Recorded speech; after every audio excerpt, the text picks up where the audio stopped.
you. I know Trustara. Wait, how do I get rid of You trusted me to begin with? Huh? You trusted me to begin with? You've known me long enough not to trust me in situations like this. I didn't want that. Pretty much. I didn't want. Why are you throwing all these dice? I don't know. How do you not know? I don't know. I just don't know. Right. Alright, hold on. Let me clear all dice, just because I don't know where the hell these actually are. Gem tools, clear all dice. There we go. Thank you. I shall roll my 1d20 in the corner in the dice dungeon. No. No, because I am back, and I just started stream not too long ago. And we are starting it the way that we started it last time, with fucking Tailspire being broken. Because everyone keeps throwing fucking dice. Hey! No. No. You can't say hey. You cannot say hey. No. Leave the dice alone. I want my fidget. Your fidget toy is IRL dice, if you have it. Yeah. Remy, I know you have IRL dice, so... Clickety clackety, roll to attackety. I shall roll my D100 so that I make my enemy. Who said what? Clickety crack. Who said what? Clickety clackety, roll to attackety? Yes. That was me. You guys know. Okay, I rolled a 31. Where does that go on the chart? Oh yeah. I'm confused. I rolled my D100. Where does that go on the chart? You're going straight to hell. Well, you rolled just the right percentage to go to hell. Let's go. At some point, I'm fully making a dungeon board to send people. I don't know. Wait, I have a D60. You know what? Let's roll this baby. Alright, give me 2 seconds to, like, get a couple promotional stuff out of the way, and then we shall begin. Of course. Beginning. A horse, of course. A horse is a horse. Horses. Fun fact, I actually find horses scary. I don't know why, I just do. Do you find... horses are dangerous, or can be. Yeah, no. Same with hippos. Same with hippos. This is exactly why I'm scared of them. Well, to be fair, it's not the same as hippos. Hippos are killing machines. Hippos are violent, just horrifying creatures. Okay. Horses are like more. Even if they do attack, it's out of fear than anything. Yeah. It's still intimidating though. Okay. Where did I go? Alright, so, you went, like I said, you went to hell, Remy. Congratulations. I told you to be in the dice tray. Yep, you're in the corner. Alright, cool. Alright, before we begin, I want to do a roll call just to make sure that we have everyone here, everyone's audible, everyone is A-okay. So, I'm just going to go down the list in terms of whoever's first on Discord. Also, Remy, why are you live? On Discord. Wait, what? You're live streaming on Discord.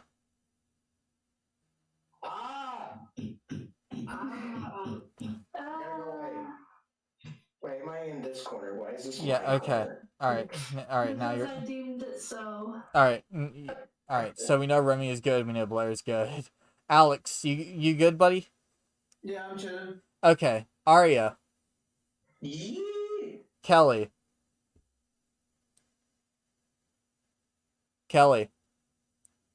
Oh. What's up, Kelly? Oh, okay. There we go. I told you we're doing roll calls so we could actually figure out if there's audio issues. Bitch. Don't call me a bitch. Don't call me a bitch because I said what we were doing and yet you failed to do what needed to be done. I said yes. No, no, you did not. No, I immediately said yes. No. It did not pick up. It did not pick up and it did not pick up. It did not pick up until the third time I said it. So that's why we are doing it. It's also why I assumed you had died. All right, Gideon. Shall we have a social real debate about it. Hey, shush, Remy, shush. Gil. Yes, I'm here. JC. Here. Okay, cool. We're all here. Welcome everyone to the official session 1 of the Curse of All Vale. As scuffed as ever. Of course. This time less scuffed. It's always scuffed. Yeah, of course. Listen, online D&D is not as scuffed as me having to use a piece of paper as like. Hey, it's not as scuffed as my handwriting. I just had like an aneurysm right there. Give me a Yes. second. All right. While you're finishing your aneurysm, I need Kelly and someone from the main group 4 that is. It doesn't matter. Rather it be Gil, Alex, JC, or Arya. I need one of y'all to roll a D20, and I need Kelly to roll a D20. In Tailspire, or can I do it by hand? Either or. Just tell me. I'm taking whoever rolled the 14, because I saw that one land first. I rolled a nat 20. Nat 20. Okay, cool. Alrighty. So, as a recap for those who are just joining in, rather the live stream, because I am live streaming on this on Twitch. If you have not seen the VOD, I do have it on YouTube, in which I do believe if we do exclamation point YouTube, it sends you straight to the page, and it should be the very first one that shows up. In terms of the Curse of All Vale thing, the playlist. So we do have that as well, in case if you did not watch last episode, or if you just need a recap of shit, we do have that available. But for those who just need a quick little recap, like a Sparks Note version, essentially all except one, which is our newest adventurer, who we will be introducing soon, they have all met up into the Speakeasy Tavern, or the Speakeasy Bar, as some people call it. 4 of our 5 core group have went to sleep into the Speakeasy Tavern after the 5 of them all 5 people have been given a task at hand. 4 of them went to rest, while Kelly's character, Cove, went over to Warger's Green, to the pond in that area, to sleep there and to talk to their goddess. In which, because, Kelly, you rolled a nat 20, we will be starting off with you. Early morning has come now.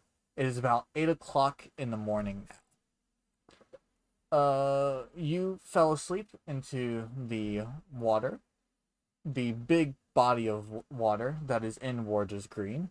You wake up and you look at the surface of where the water is, and you see the light gently coming over the castle walls, as if it was a beautiful sunrise. Full of a little bit of color, a little bit of pinks here and there, but it's mostly just your standard typical bright fucking sunlight. And as you see this, you slowly rise up to the surface and you have been contemplating on what your goddess has told you from last night. What does Cove do? Well, I think Cove is gonna go back to the bar. Alright, you go back over to the bar, in which, to be honest, that was actually a lot quicker than I thought it was going to be. And so, while you are walking to the bar, we will quickly go over to the other people. We have Gil, character, aka Gideon Sloan. We have Tiaria, we have Davi, and we have Century 420. They have taken a long rest inside of the bar, back room. Gideon with sleeping a good majority of the time with one eye open, essentially half asleep, but still getting a decent amount of rest to be considered a long rest.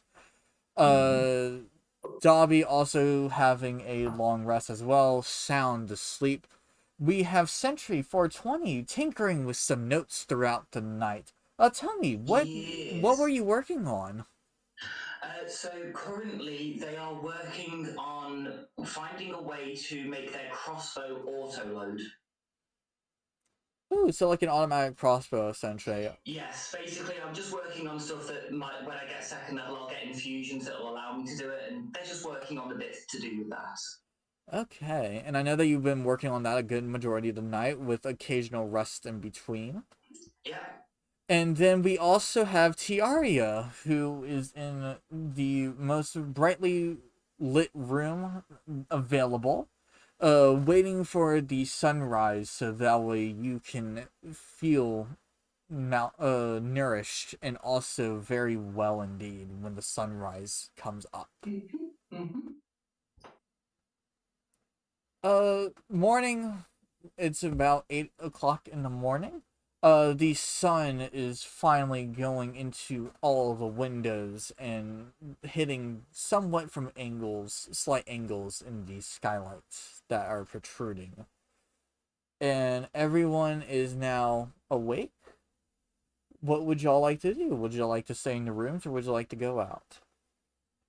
I think before Gideon leaves his room, he's gonna pull out his little prayer book and say a few prayers and do like a quick meditation before he leaves. Okay. And you are sharing the same room as Sentry, correct? Sentry. Yep. Yeah. Yes, we were sharing a room. Yes. So, when you wake up, Gideon, before you grab your prayer book or anything like that, you see Sentry still at the desk from last night, still working on some blueprints and also some notes. Yeah, also, because I get to prepare spells in the morning too, seems to be tweaking a few of the devices and points of interest on their armor to basically change my spells up for the day. Okay. Gideon will say, "It must be nice not having to leave yourself vulnerable during sleep." Well, I still have to power off for a number of hours during the night, but it's not as many as everyone else I've noticed needs. I keep myself busy with my work. I guess your name makes sense now. That it does. Also, when I am off for the night, I can still see everything around me. So yes, I am basically my namesake. Alright then. And then Gideon goes to do what he was gonna do. Alright, so, Sentry, I'm assuming that you're still working on your blueprints and things like that, after that Yeah. conversation? Yeah, they'd just do another sort of 10, 15, and then they'd go back up to the tavern. Okay. We go over to Dobby. Dobby wakes up, as soon as the sunlight hits his face. What is Dobby gonna do? I'm just gonna walk outside the tavern and just lay on a good patch of grass and stare at the sun for a bit. Okay, we will cut back to you very shortly. And, Tiaria, what are you gonna be doing? Same thing, basically. I'm just gonna, like, the second the sun touches me, like, I'm just, like, basically my body's gonna just start, like, reaching, craving the sun, and I'm just gonna head outside and sit in the sun. Okay, so, we have Gideon and, Sentry still in their room. And then we have, Dobby and Tiaria come out of the bar. Out of their rooms. Now, when you walk out of your rooms, you meet up in the hallway, you kind of, not necessarily chit-chat or anything like that, you kind of just say good morning to each other and kind of passing.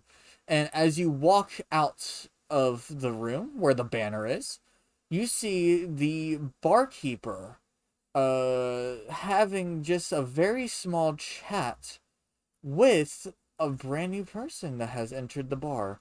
In which, well, why are they on the roof? Come on, get off the roof. Ah, for fuck's sake. You would like some help there? Nah. Yeah, I got you. No, I can't fucking. How? Okay, Open there the you. door. There we open the door. Thank you. We open the door and we move right there. Anna, you you two see a hare person, a rabbit folk, chatting it up with the barkeep. And from the sounds of it, it's as if the rabbit folk, or the hare folk, has just arrived, not even seconds before you all have waken up. Remy, please explain your character. What do, like, Of course. So, okay, sorry, my bad. I was gonna say, just explain your character and what exactly is he doing here? Right now, so he's discussing the barkeeper about how he's married. He's recently married. And he's actually quite ecstatic about it. He's describing her as a dragon in a form. Possibly, most likely a dragonborn, what I mean? Something like that. She's gorgeous, she's beautiful, and he is charming, to say the least. He's essentially a very dashing man. At the same time, he's very much carrying a cap in his step in how he addresses himself. And he's leaning on the bar, chatting with him. He looks deeply invested in the conversation.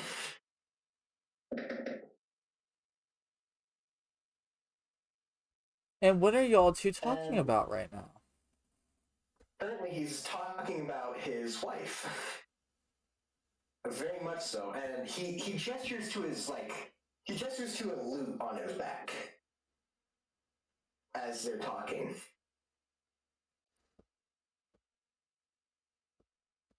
They are currently discussing how, besides that, his wife, discussing about a cat that he saw when he came from his store.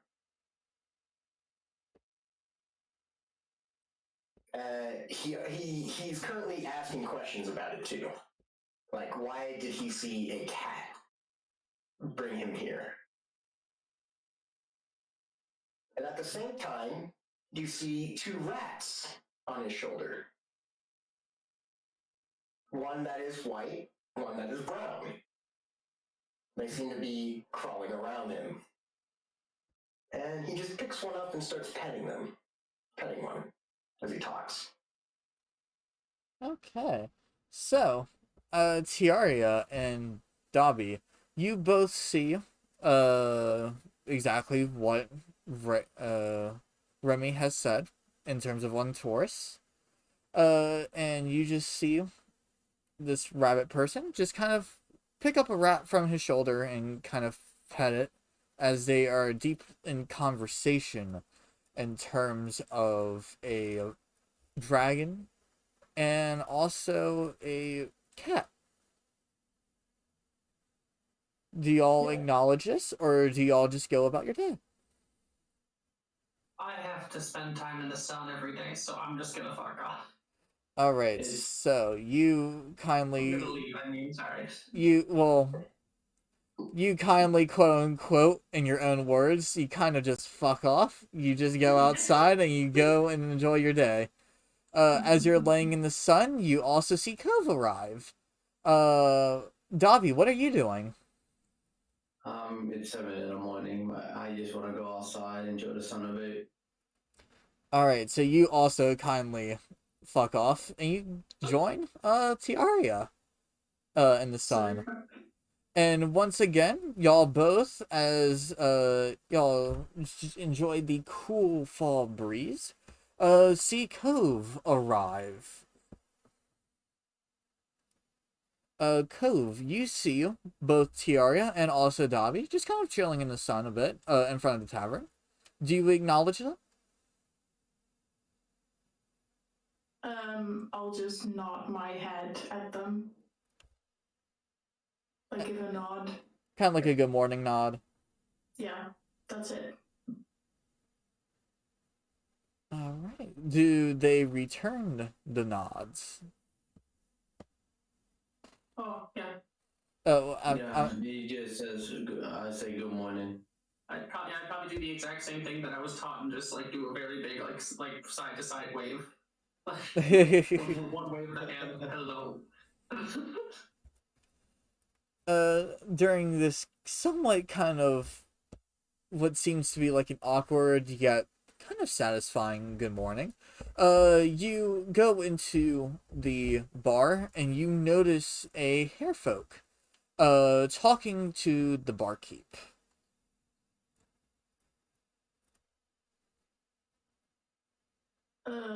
Well, I'm gonna sit down at a table like this, and then I'm gonna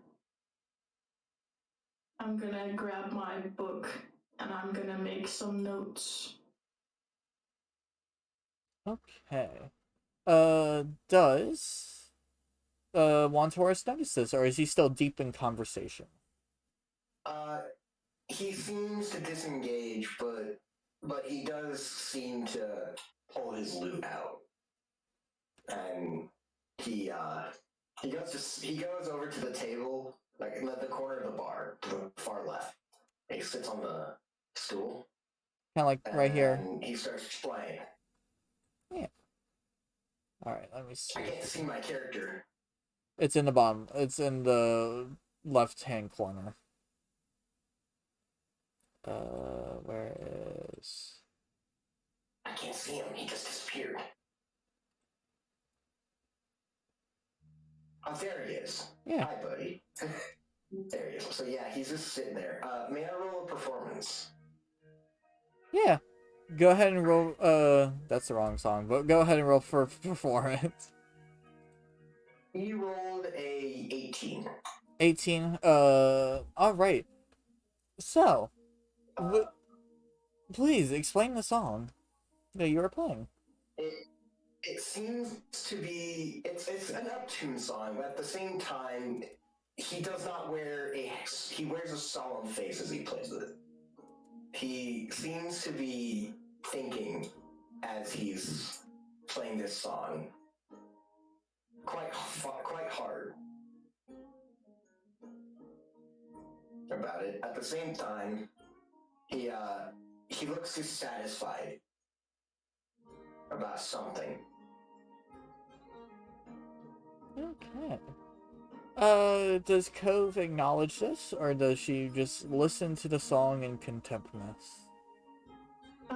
She's probably listening, like it's on in the background, and just writing down stuff about the rabbit-looking guy she sees. Okay. Now, at this point, Gideon, you have finished your prayers, and with this, Sentry, you have kind of finished for right now, as you see Gideon kind of get up and go, not necessarily at a hastened pace, but more so like a slow walk out of the room. You follow along? Yeah, just sort of follow along and just sort of silently just keeping, just doing the last sort of closing all the different compartments of their armor that they've just finished adjusting. Alrighty. As you leave the room... Oh, go ahead. Gideon gets up to go. I think he'll do just like a quick check of all his gear, make sure he has everything on him, all his money, weapons, armor, and everything in his bag is where he left it, just to make sure it's all there. I want you to make a perception check. Oh god. Oh no. Oh no. I stole everything in the middle of the night, I'm joking. A 3. My man, you kind of fucking counted on how many fingers he had. You kind of take, instead of doing like a well-stocked check of your bag, you open the like the bag up, just one main pocket. You kind of look in there and you just go, yeah, good enough. I think everything's in there. Why the fuck not? And then you just put it on around your back and then you walk out. No, sweet. As y'all both walk out of the room, you hear a instrument playing into the bar. you hear music, as if a live performance is happening right inside these walls. And I go once sit in my corner. you guys sit in your corner, as you both walk out of the bedroom area, the wall where the banner is, you hear gently kind of creak back to life as it just slowly reforms back to its original wall, as if nothing ever happened. So, Oh, okay. interesting. And once when this happens, that is when Sentry 4 goes back to their quote-unquote corner, in which that will be referred to as Sentry's Corner from here on out. Yes. As Gideon kind of acknowledges and looking around, who's playing the music? And that is when you notice a hair folk in the corner of the bar playing their music. Okay. I think Gideon will do a scan around the room, see who's there. With the scan, you don't even need to roll. You hear the barkeep, kind of also humming the tune along. It just as he's kind of tapping his foot along and also rinsing off some glasses, cleaning the counter, things like that. You notice once again the hair playing the music in the left-hand corner of the bar, in the most corner or the most far stool away from the where you are currently. You notice Cove find back from the night as they are currently writing in their book, and from the adjacent table directly across from them, you see Sentry back at their corner again, in the same chair as well from last time, just once again with the lights around them and just working on stuff. The doors are open as well to the bar, letting some fresh cool breeze into the area. The lights around the area kind of just shimmer a little bit, but they dance along with the wind's cool breeze. And you just see out of the corner of that door, you just see Tiaria and also Dobby enjoying and intaking the fresh, cool day. Okay. Alright. I think Gideon will slowly just walk up to Cove's table, and on his way he'll kind of gesture towards the rabbit-looking guy and just be like, good morning there, as I make my way and pull out a chair and sit on the same table as Cove. All right.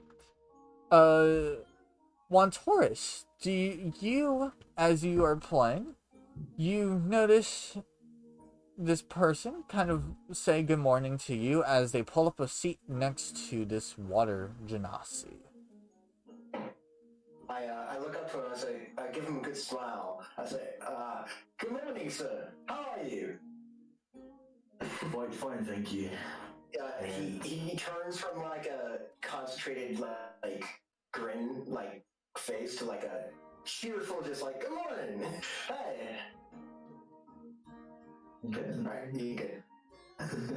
Alright, I'll then sit down and then ask Cove, so what did your god say? Well, I look up from my book and I look up to him a bit like unsure if I should answer that. And then I say, what do you want to know? Well, that's what we were waiting for. Was your word whether or not this is the right action? Would you believe anything that Shantara tells me? Well, I believe it's more for you than for me, but if your god says that this is the right action, I feel like that's something I'll be able to trust. Why do you think that? Well, you seem religious enough, and I myself used to be religious, so that sense, I believe we have a bit of common ground. Oh. Well, if you really want to know, she told me to believe the cat. Right. It is needed for other purposes. Okay. When Cove mentions this cat, Wantoris, you have been overhearing this, and my ears perk immediately towards her. And I look at her, and I stop playing my music immediately. I look up, and I point at her, I'm like, the fuck do you know about that cat? Hey, what's your language? That cat came into my shop and brought me here. I'm not so sure. It was a talking cat. It was an interesting cat. I probably would have fucking had it if it was my cat. I would have kept it. But at the same time, why was there a talking cat in my shop? You seem to have some knowledge of this. May I have some answers, please, madam? Well, I would like you to stop cursing, please, because it's very rude. Sorry, old habits die hard. Well, old habits die hard. I approach the table and I lean on it. I look at her and I say, "Well, ma'am, you have piqued my interest. I would like to inform you. No, excuse me. Let me rephrase that. I would like to ask you, do you know anything of this cat?" I know that it's a cat and that it could shapeshift. Because at first it was a bird, and then it turned into a cat, and then it started talking to me, and then it talked to everyone, and it told us shit about doing shit for the king, you know? I don't think that's a cat, honestly, if I had to say anything. Oh no. The cat talked about, well, my god told me about it being a fey creature, a messenger for the gods. Kinda got that part of it being something that's not natural. But at the same time, it's a fucking talking cat. It was a bird at one point, from what you're saying. I see a cat that's talking, and then it disappears the second I look away from it. There's something about this cat. I don't know much more than you do. True, but it's an interesting topic. Why was there a cat there? Why was it a bird? At the first point, where did it fucking come from? My language, sorry, ma'am. Where did it come from? Well, first, I think not some know. introductions are in order. And Gideon reaches out his hand. He says, "My name is Gideon. What's yours?"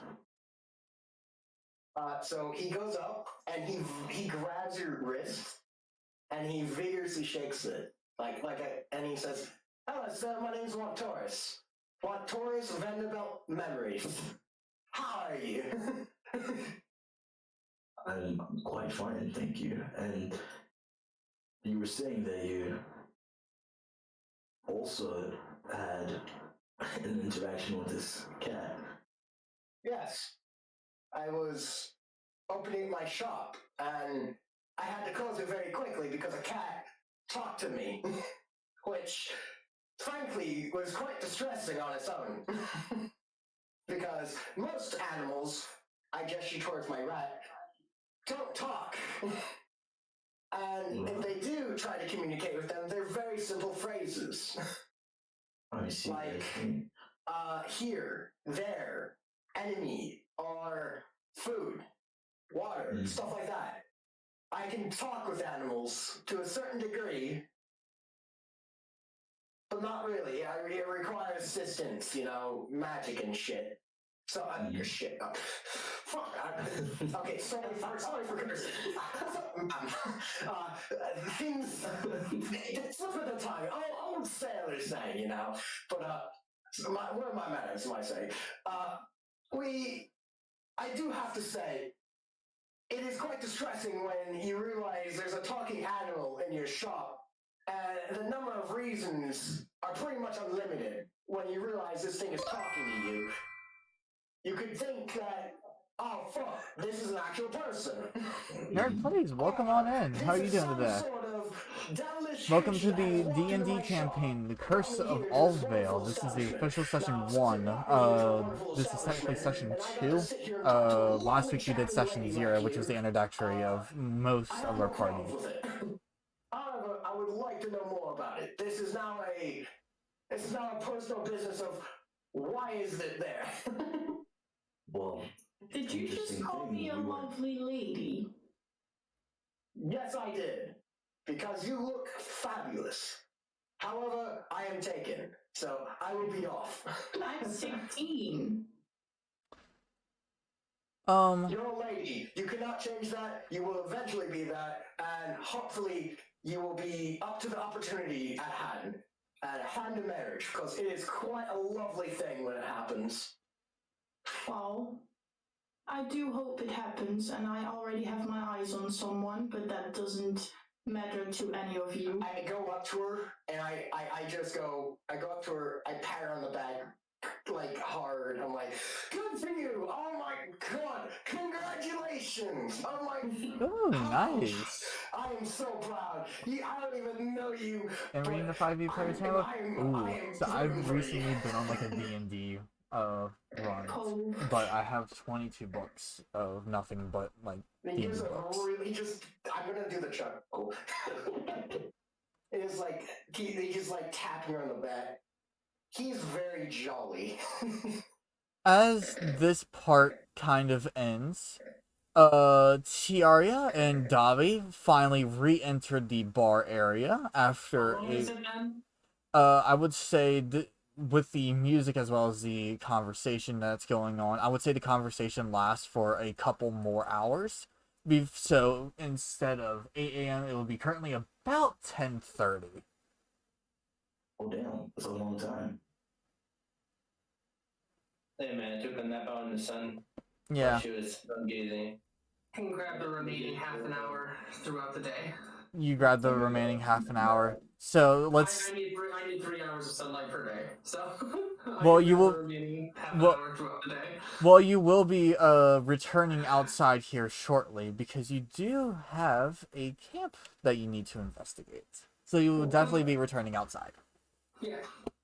Alrighty, so 10:30 arrives, and y'all, Cove, Gideon, and Juan Taurus have been chatting it up, whereas Davi and Tiaria have been bathing in the sunlight, taking a little nap, and we have Sentry 420 is still working in their corner. Just taking notes, keeping themselves busy.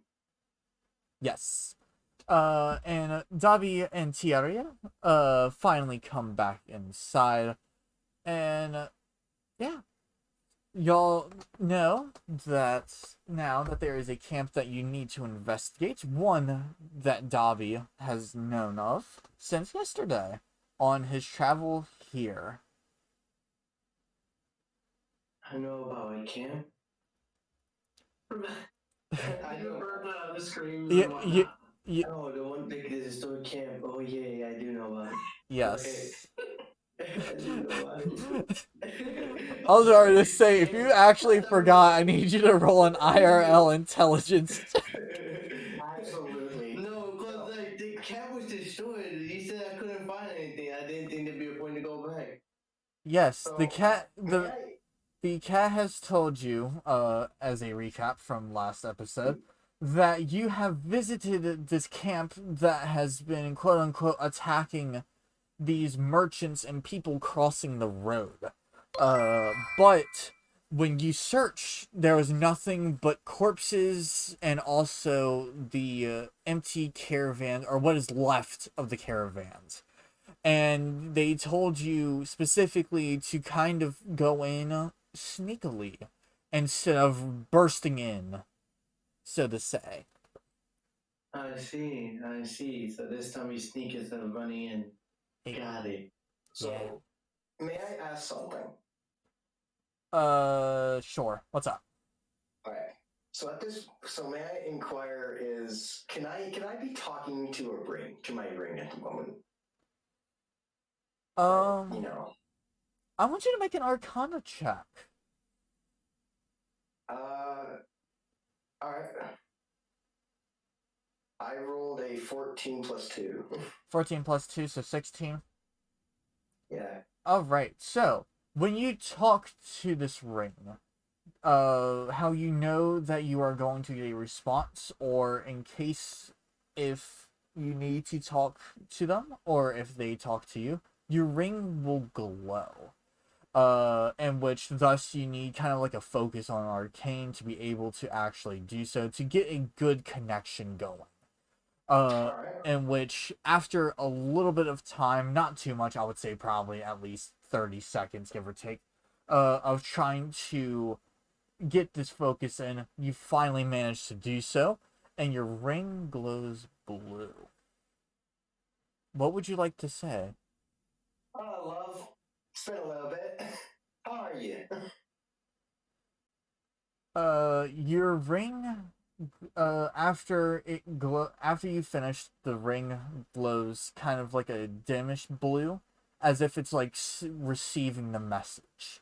And after a little bit, the ring glows back blue. Blair, it is now your time to shine. Hello, darling. How's the adventure going? Oh, it's been going well. I got a cat to come in the shop this evening. Apparently talk to me. That's quite unusual. That is very interesting. I haven't seen a cat talk ever. I've seen the things that are transformed into cats talk, but never a normal cat. Are you sure it was actually a normal cat? From what I've heard from the people I'm currently with, it was a bird once.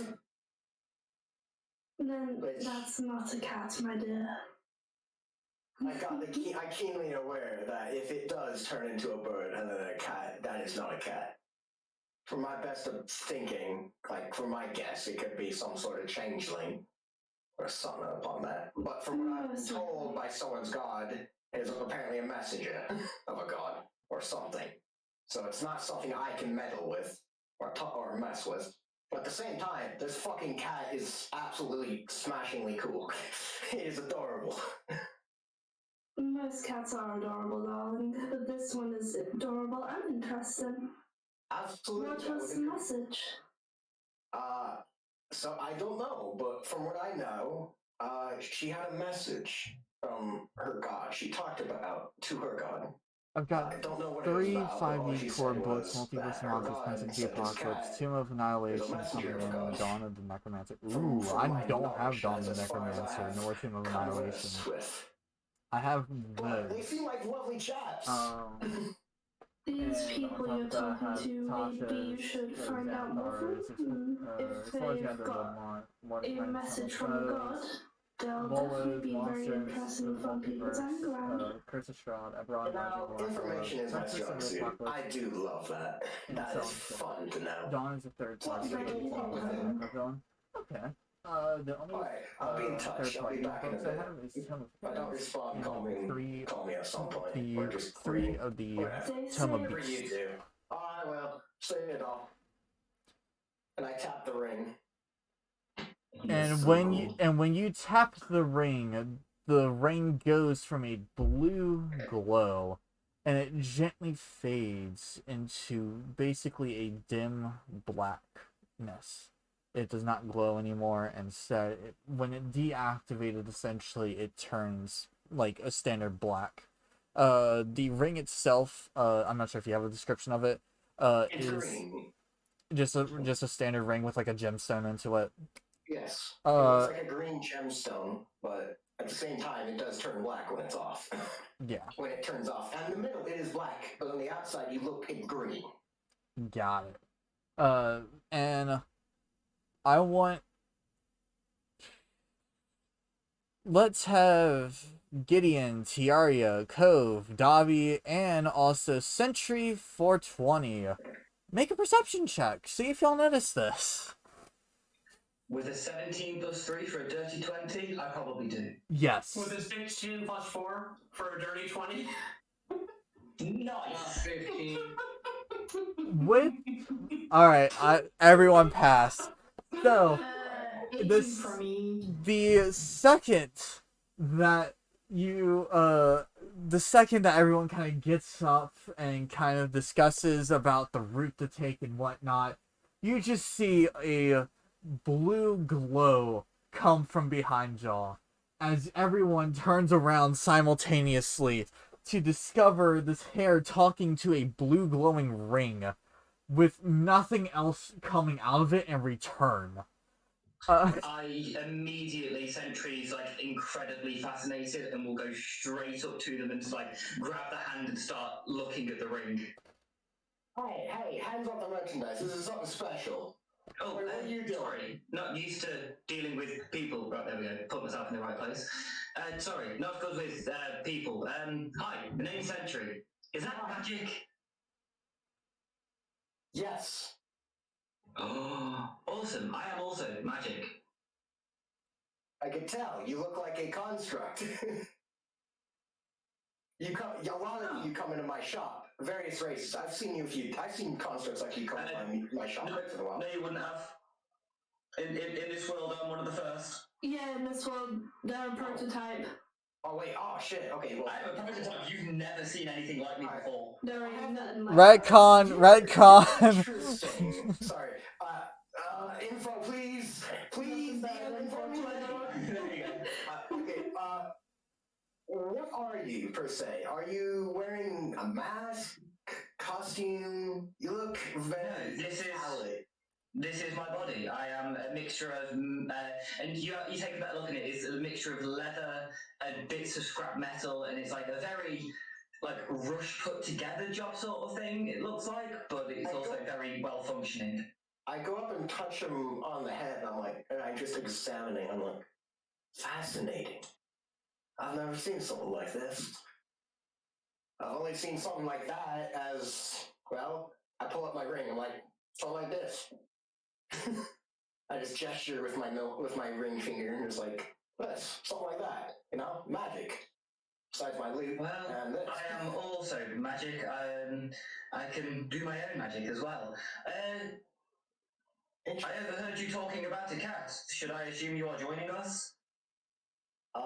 I was having to close shop very early because of that cat, but I've been dragged here, but with a purpose, apparently. I haven't known that purpose yet, but I will in due time. Do you need assistance on this at all? I'm willing to offer. It's nothing a charge, but I just want to see what's going on. I'm very curious. Sentry will look to the rest of the group and not say anything like that. That's not up to me, and gestures to the rest of them. It's up to them and the entirety, huh? You guys are adventure. I've been adventuring a little bit, chilling around, going around, and exploring a little. I haven't gone. Most of us only met yesterday. Really?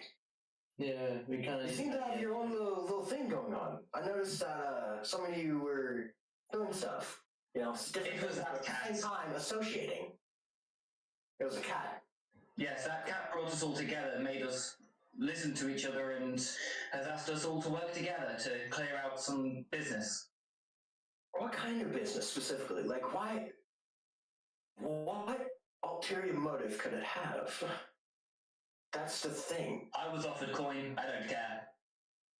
You're offered coin, all right? You don't know what type of person you are. You're not that bad of a person, but you need to live. And you have things to do. I'm here because I have coin. I need coin as well. But I didn't know there was coin to be had. I am running a shop, obviously for coin, but if this pays better for a bit, I might postpone my music shop for a bit. As he shows his loot. No, we do really good here at the shop. If you would like, I could give you an instrument for free on the house. If you'd like to try one. I am good. I do not take one. Okay. From, I guess, the furthest person. I look over at him. I look over Sentry's shoulder, and I'm like, giant tree. Yeah. I look up at him, and I'm like, the fuck is that? That's that fucking tree? What the hell is that? Why is it so goddamn big?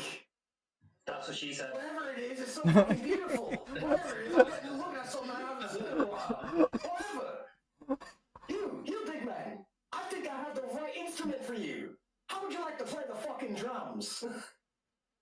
You look like you got hands big enough for it.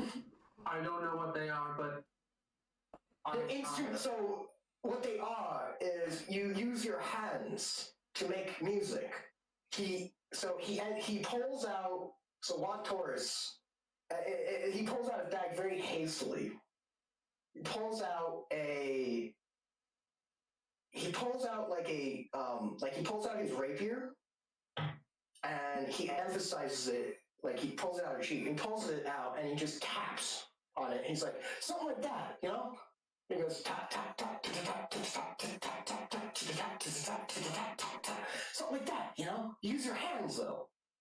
So it can make something great. All right, I'm can gonna it? tap on the table then. Yes. As yeah, like that kind of.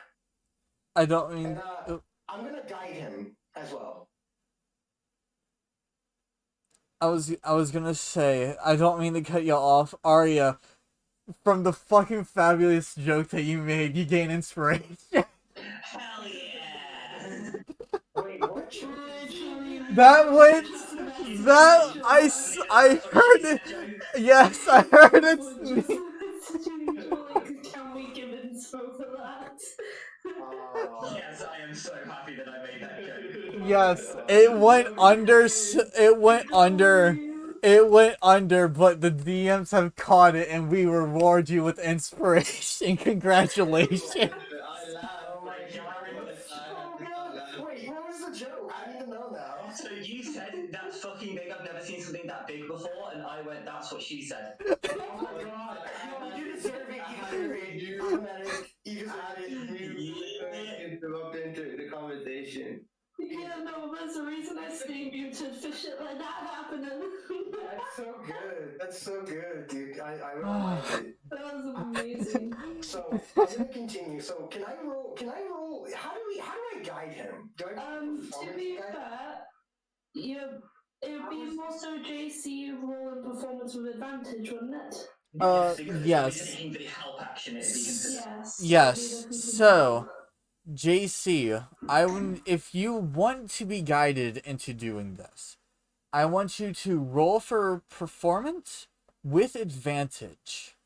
Well, basically, the second they started tapping, I would try to basically tap along on the table, so I wouldn't really be getting guidance at the first attempt. Oh, so he's copying. Yes. Yeah, copying. So I have to roll.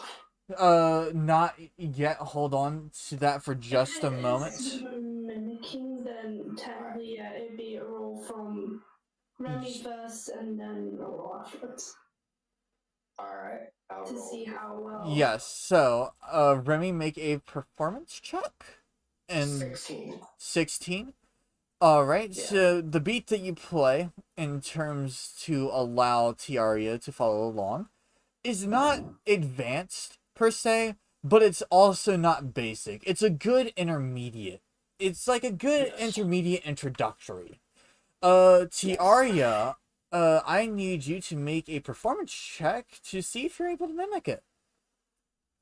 Or see if you just go batshit crazy on these drums. We'll see. 3 + 3 for a 6. Batshit crazy. 20 + 3?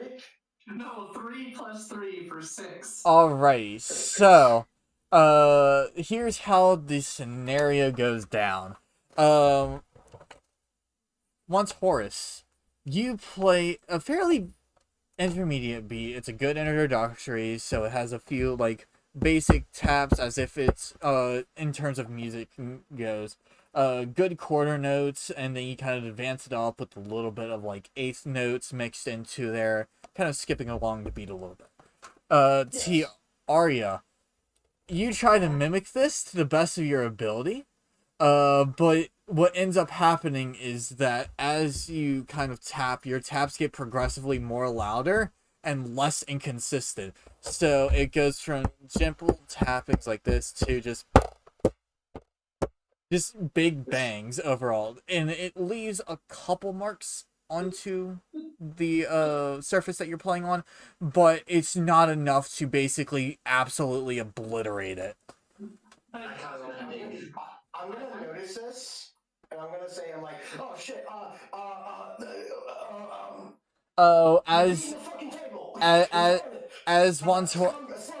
as Not as hard. as once Horace is saying this and Tiaria finishes it, Tiaria ends up mending the table to look brand new. Oh, Sentry does, excuse me. And once when the table is mended, the bar owner or the barkeep finally speaks up after cleaning up the table and finishing everything that he was doing. He ends up saying to the entirety of the clientele, which is just y'all, he says, I know that y'all are having fun right now, but I just need to close up shop for a little bit. Oh, that's understandable from a shopkeep myself. Sometimes unprecedented things happen. I'll excuse myself for a bit. It's not unprecedented. It's more so I did not fucking sleep until now. So, would you kindly please move along with your day? You can come back whenever the shop opens back up. Alright, well, thank you for your troubles. Here, I'll leave this for you. He goes over and he leaves some of silver. This is for you. I enjoyed it. It was very fun. I enjoyed it. I'll be back. He takes it, kind of looks at it a little bit, and then kind of puts it underneath of the counter, and he just nods at you as the doors are still open. Does everyone kind of kindly take their leave? Yeah. Well, before I leave, I look over to the bar guy and I go, "You should watch your language, though, because that's very rude." It is my house, my rules. If you do not like it, respect. This is a sign of respect. I allow you to stay here until I close, and then once when I close, that is when everyone must leave. For me to have my own time to do what I need to do to keep this establishment open. You know, I understand him very much so on a much more spiritual level than you should know. He's not wrong. Well, still, cursing is not fair. It is his establishment. You forget this. If he wanted to put a sign to not curse, he would do so. Also, he has a fantastic fucking voice, and I would love to hear it more. In due time you will, but for now, can we please leave so that way I can at least get some sleep? Alright. See you, mate. I hope I see you, Todd. On the way out, I'll shout to him. I'll make sure to tell Vector of your kindness towards us. Tell that crazy bastard that he owes that we are even now. I will let him know. So I close the door behind me as the final person, as I leave, the final person. As soon as everyone leaves, you hear the doors kind of jiggle a little bit, and you hear a locking sound. As soon as that locking sound hits anyone that turns around to see where it is now just gone. The speakeasy bar is nowhere to be seen, for it is now closed for the morning time for rest. Like, is it completely gone? It's not like replaced with another It's building? it's replaced with two smaller buildings. Oh, okay. With where the doorway would have been is an alleyway. Is it alley? Alright. Yes. However, when anyone who looks around in terms of the adjacent buildings that it would have turned to, there is no entryway. And when you kind of walk to the alleyway that it procures itself to be, you kind of hit like the doors of it, so you can't actually walk into the alley. So I'm looking at this when this happens. I'm like, God damn! I gotta get this from my shop. That's some security. Now, question: do we all finally hit the road and continue with our job? Now I'm curiously gonna add. So he did want his drums, so I'm gonna go I'm gonna say to him, I'm like, hey, give me a sec. I'll get you your drums, good sir. I did promise him. So, Wantorse goes over to the shop on their way out to the road to get them. Gideon, you wanted to do something. Yes. I go over to my shop, the wailing siren. Give us 1 second. Let me just give 1 sec, just let Gil talk because he wants to do something. Gideon, what would you like to do? Can I purchase some healing potions? Healing potion. Let me see. Yes. Allow me to do some bullshit. With the money we've got, probably not. Yeah, because, hang on, let me see. Let me bring it up. I only got 5 gold. That's from Big T giving it to me. Alright, so in terms of healing potions go in this city, they're going to be anywhere between 75 to 100 gold pieces. Oh, okay, that's understandable. I'll just grab one then, I guess. You go over to one of the nearest potion shops. You don't necessarily know the name because it's in a completely different language. That isn't common around here. And you are met with kind of just like a strange hag looking character, in which they allow you to purchase one of their fine healing potions. So, in which they would like you to buy it for 75 gold. 75 gold? Okay. I will hand over. Yeah, okay. I'll just hand over the 75 gold. You eat the 75 gold. Alright, you remove 75 gold from your inventory and add a potion of healing. Sweet, thanks. That's all I wanted. Thank you. Alrighty, and then, does anyone else like to do anything? I know Wantorse is going back to their shop to grab a drum, in which we'll just do a quick cut so that way we're not wasting too much time. Will we be passing the smithy on the way out? The smithy... let me actually look at the map. Map.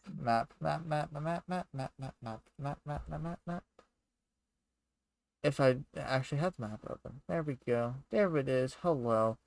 Let's see. The shop would be in there. They'll be going through here. Question. What road are we wanting to take? If we go... Do we want to go on Lonus Road, or do we want to go through Grey Road? Give me a second. I gotta read over that. Grey Road? What? For what? Which road would you like to take? Grey Road or Lonus Road? It will be a vote to go to the camp you need to go to. Oh, I just have a question because I don't think we've talked about going there yet, though. I don't remember it anyway. Oh. I thought that y'all did, when Davi came into the area and discussed it with y'all in terms of going. And then everyone just kind of agreed to go. When? Yeah, pretty much. Because I don't have it written down. You might have been. Well, the rest of us had agreed. You were the only one who said that you wanted to wait for an otherworldly answer to whether you should go or not. The rest of us agreed that we were all fine with it. Oh, that that's. Oh, I thought we only talked about doing the king's job stuff. But This What we're th- about to do. this is the only job you have. This is the only job you currently have active. Sure, yeah. Let's go. I just didn't remember that we talked about that, but I could be. So is Lotus Road the one at the bottom?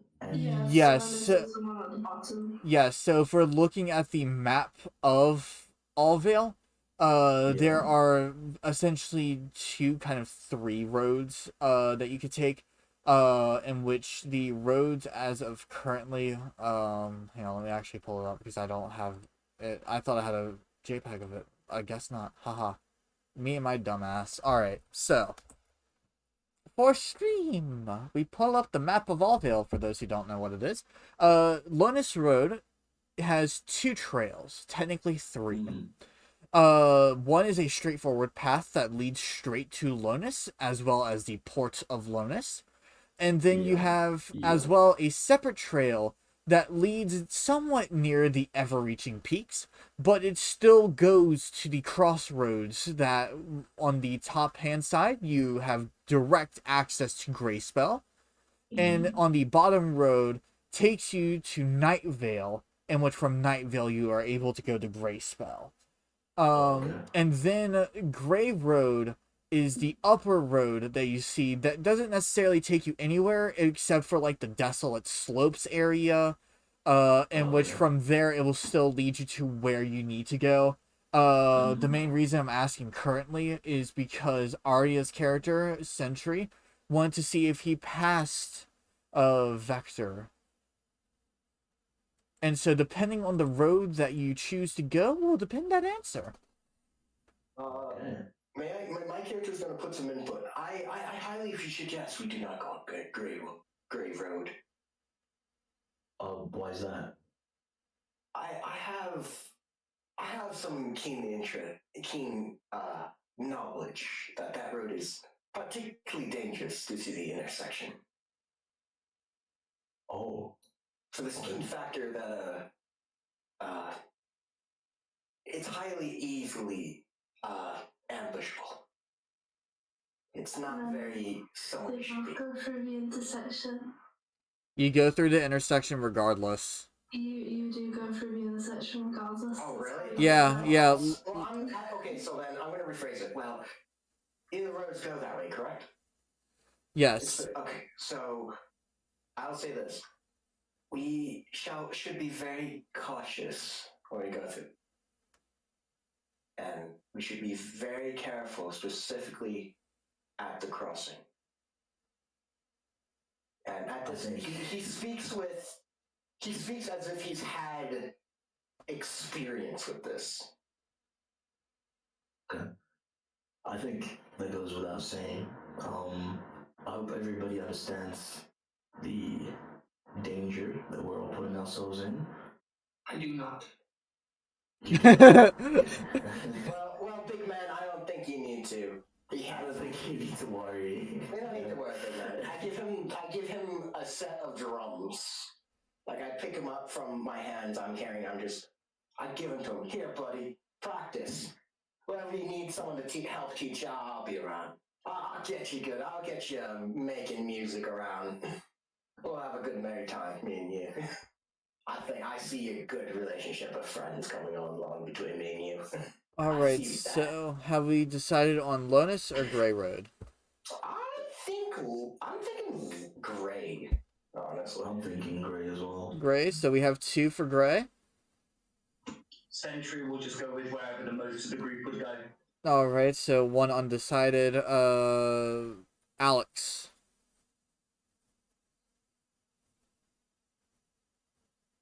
Alex. I'm fucking muted. I say Grey Road. Grey Road, that's 3. Kelly, which road would you like to take? Well, I only know the other road. Lonis Road? Yeah, I've been on there, so I honestly don't mind because I'm not scared of anything. So. Alrighty, so it looks like the good majority of the group wants to go to Grey Road. As you're walking through Gray Road, Sentry, you're keeping a keen eye out for Vector and That his I shop, am. in which you certainly do.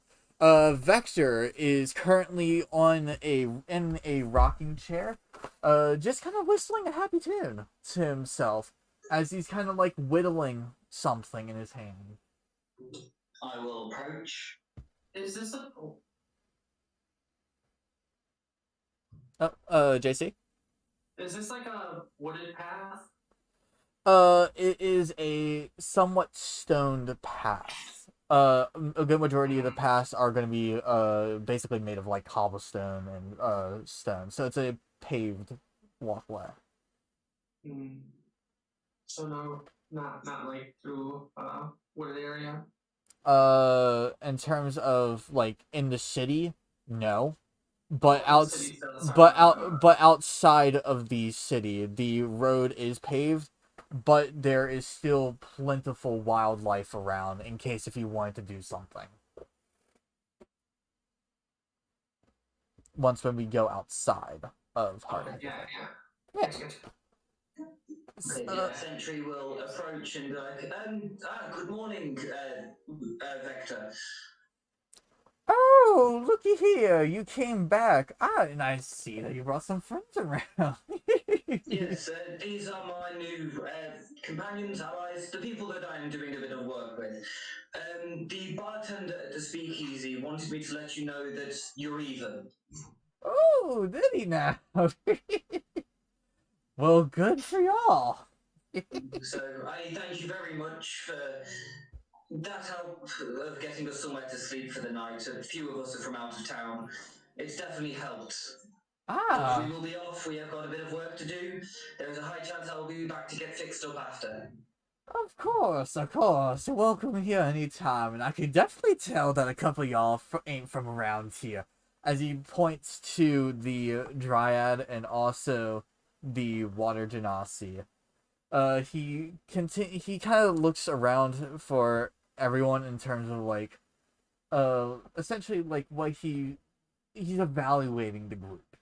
And he also sees Montoris as well, in which he recognizes him. He kind of shakes his hand and he's like, hello there, Montoris. How you doing today? Hey, been a while, huh? Why, yes, it has. Hope you haven't been going to our competitors now for some of your key components.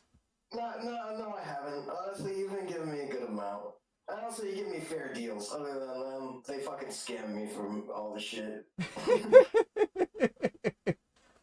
Well, I'm glad to hear that. He continues looking over the group. I love that so far, like, the most sketchy sounding person has so far been, like, the most legit businessman out of them, according to this little bit now. That's just amazing. He continues looking over the party a little bit. He also looks over at Gideon, in which he kind of knocks at your chest plate a little bit in terms of like your leather armor and things like that. He's like, "Ma, well built here." I'm gonna like grab his arm and like look into his eyes and can I do an insight check? Go for it. Actually, I will do. Hey babe. Yep. Can you roll an insight check for Vector? Yes, I can. A counter insight. While that's happening, I'm gonna go up and like, hey, be easy, man. Man, he's a nice chap. Just gotta get to know him. He may be off-putting, but he's wonderful to be around. He's a good drinking partner. I rolled a 17. 17, and what did Vector roll? I don't know. You muted. He rolled a 19. I'm using my rogue dice, so it's a bit hard to read. Nah, you're fine. With you stare into his eyes, Gideon, and you don't necessarily notice anything, neither good nor bad intention. He's just kind of vibing with life and trying to live out the rest of his days as like an honest businessman. Okay. Alright. I'll let his arm grow. And I like put on a fake smile. He kind of he laughs as you let him go, and he's like, "My, strong grip you got there.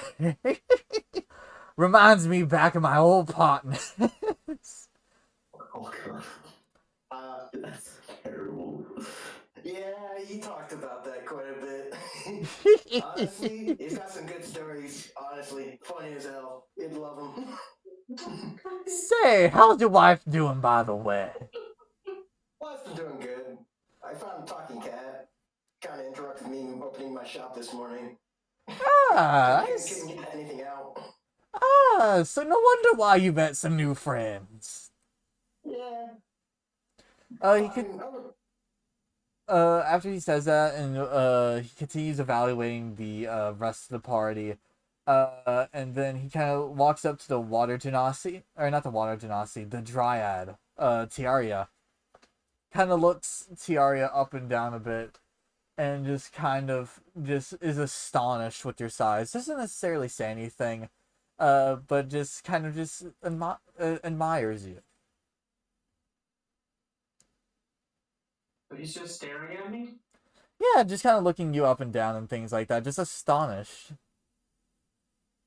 Unsure of why I'm being stared at, I just pull out a gold piece and just like. I'm just assuming.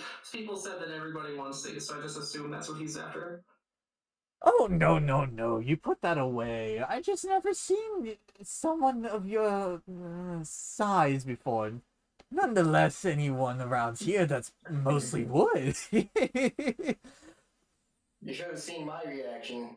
It was quite astounding. I was not expecting to see a tree inside of a bar. Now that's a story to tell someone. I mean, my favorite part is you missed it the first time. Yeah, I'm astounded myself, honestly. I'm surprised. I was so focused that I didn't see a tree walk into the room. We mostly see people, mostly new individuals come in here every now and again. All walks of life come here, but certainly you and also your little metal friend here, Century, was it? Y'all are definitely new around here.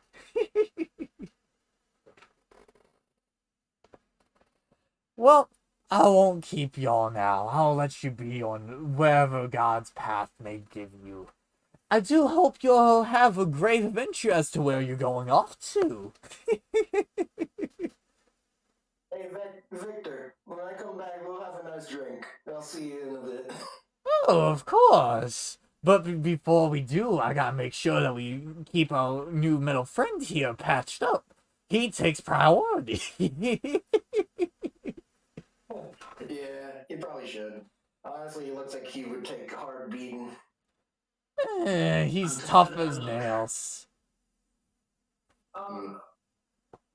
But just remember, if you need any gear patched up or anything like that, good old Vex's got you handed down. Now, run along, kids. I got some work that I need to do. I'd like to ask, if possible, why do you work with metal? Oh, well, that's a hard question to ask. I grew up mostly into the business, but I just kept at what I was good at. Mostly working with it, making it into protection for people that do need it. Armaments for the military that we do so currently have, so that way we could keep our city well guarded. Of course, we wouldn't want any unexpected guests, especially since what happened at the massacre of Darkmoor 10 years ago. We wouldn't want another accident like that. What's a massacre? I'll tell you. A massacre, so you know how people are alive, right? Imagine a lot of them, and all of a sudden they're not alive. While It's you are just explaining like this, you. I shall be right back. So talking session now. Alright, so what that is essentially is, imagine, you know how you're alive, right? Imagine you're there, and what happens is something takes that away from you. A massacre is when a lot of that happens at one place at a time. And it's most notably because it happened because there was a lot of people, and it's always, most of the time, found out because a lot of people go missing. That's worrying.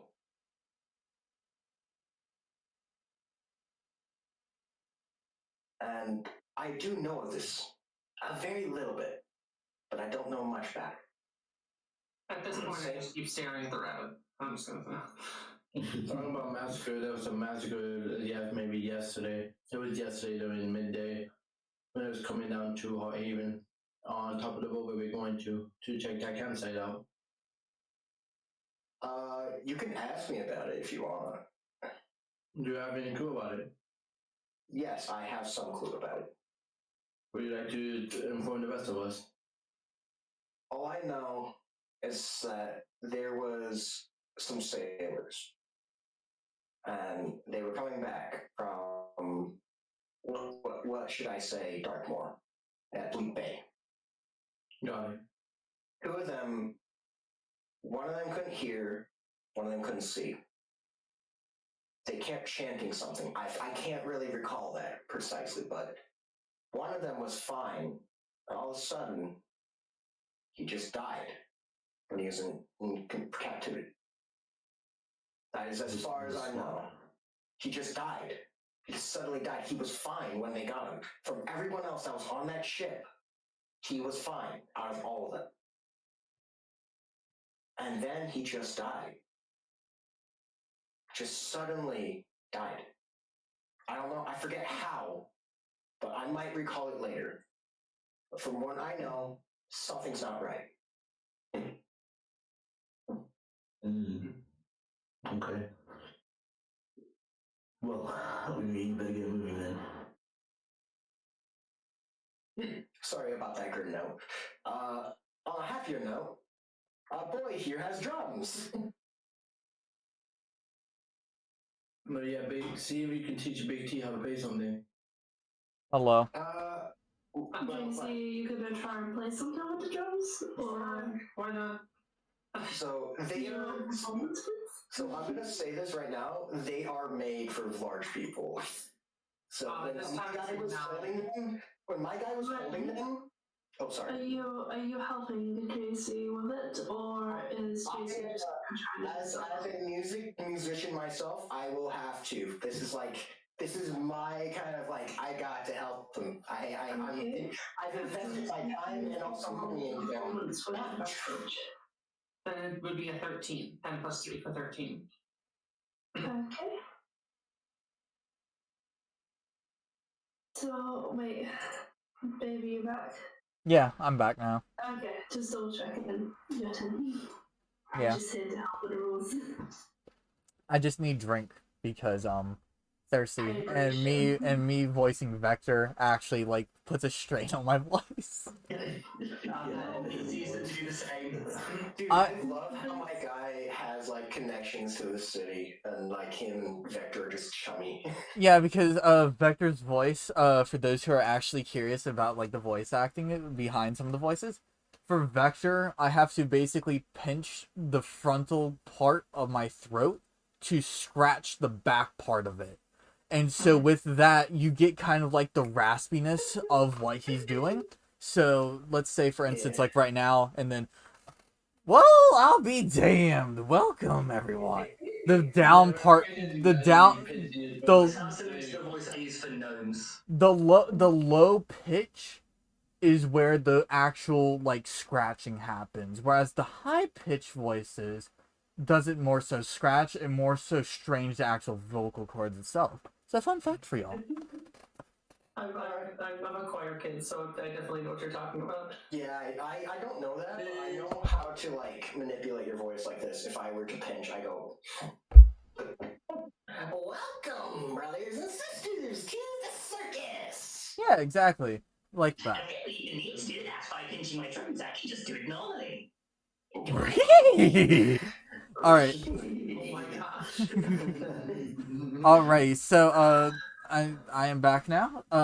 And y'all are still in front of Vector Shop. Did y'all leave, or are y'all we're just doing like? I'll pay my. We're leaving, as we're leaving, he's also practicing drums, and I'm helping. Yeah, JC just rolled 13 drums. So I have a goal now, is to make him proficient in drums. Okay, fair. Alrighty, It's so. taken me a long time. Alrighty, so everyone leaves Hearthaven City. Most of y'all are, I believe, well prepared. Well prepared. In my life. Prepared. That's what I'm saying. Can you put that in a sentence for me? My brain damage is so prepared that I am just improving everything right now. Perfect. So I will. Wait, where did Kelly just go? Oh, okay, never mind. There he is. Oh, no, man. He died. Alright. No, that it kicked me out. Oh no. I'm gonna request something. The request may be denied. This depending on what it is. What's up? It's called a bathroom. So I'm just gonna Okay. need you to fill me in when I come back. Okay. How about this? Everyone, we take bathroom breaks, snack breaks, everything like that because we have, I would say, an hour and a half. Yes. Everyone, take your breaks, whatnot. When we come back, it will be some stuff that we need to do in which that cannot be interrupted, so we'll go ahead because we're leaving Hearthaven. Everyone go ahead, take your breaks, and we shall. How long do you want us back for? I will say right now is on the 30 mark, give or take. Let us return in when the clock strikes 40. Alright, 10 minutes, cool, I'll see you in that then. And for now, I will put us on just chatting because we are now just chatting now, everyone. We are taking a small break from the D&D session. And anyone who would like to say something, or we could talk about whatever, who else is still available, we can do so. Yeah, it was good. I was eating this whole time, I ain't gonna lie to you. I can tell because you put your... I messaged you. I'm curious if you got anything good. I got BOT sub and some chips, salt and vinegar chips. Yo, these salt and vinegar chips going crazy right now. Yeah, no, fair enough. Side note, I would like to point out I now have a token because I just asked Rain if I can have a dog, and now I have a dog. I am a dog. I just get to fuck around in the corner as a doggo. This shouldn't give me as much joy as it does. Call Mac if you're credited as Whack Whack. Wait, hold on, I let you tap the doggo. Gideon, no. Goddammit, Gil. Wait, what happened? I've been attacked. Offended. I mean, to be... Yeah, I don't know. Oh yeah, there you go. What? You have to accept the attacks. I deny your attack. Why are you attacking the doggo? This is mean. Wait, why the fuck is Dobby flying?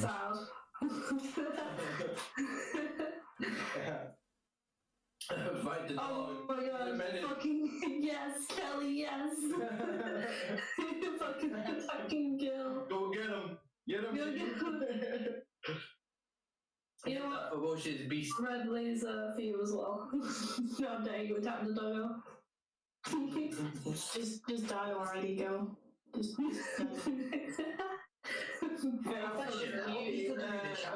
I would like to use Guiding Bolt on Gideon, please. We're all just attacking each other. Oh, the chaos. Yeah, how do people do the little chat boxes on Tailspire? I don't know how they did it actually. It doesn't 19 hit, Gil? You press enter. Oh, hey.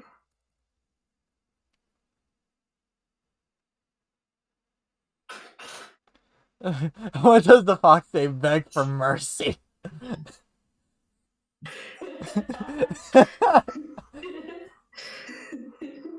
That was perfect. Okay, Gil, you take 17 damage. There you go. Gil's officially dead. Well, RP. No, he's not. He's not. Only 3 dice of damage, not 4. What? What? Hang on, I'm pretty sure Guiding Bolt's only 3 dice of damage, not 4. No, it's 4. 46. Yeah, no, actually, that's why we actually double checked this because we were in this. Oh shit, I completely forgot. I haven't played a cleric in that long, that's probably why I've forgotten. We gotta get to go 4 dice, what the hell? Yeah, Guiding Bolt's like shoot. Oh no, it's Inflict Wounds at 3 dice, but it's 3d10. Oh yeah, I also have Inflict Wounds. Inflict Wounds is so fucking good. I have Catapult, it's great. Yeah. God damn. By the way, the dog is benevolent. The dog resurrects you both. Wait, there's the status. There you go. Are just the animals just gonna be like gods at this point? Yes. Well, this doggo is anyway. This doggo will never appear, but he's always watching. Always watching. Because it's the DM god. It's the DM dog. This is a DM dog.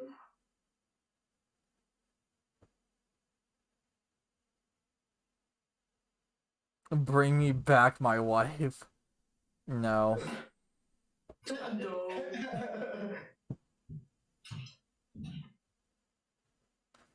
No, you don't get your wife back.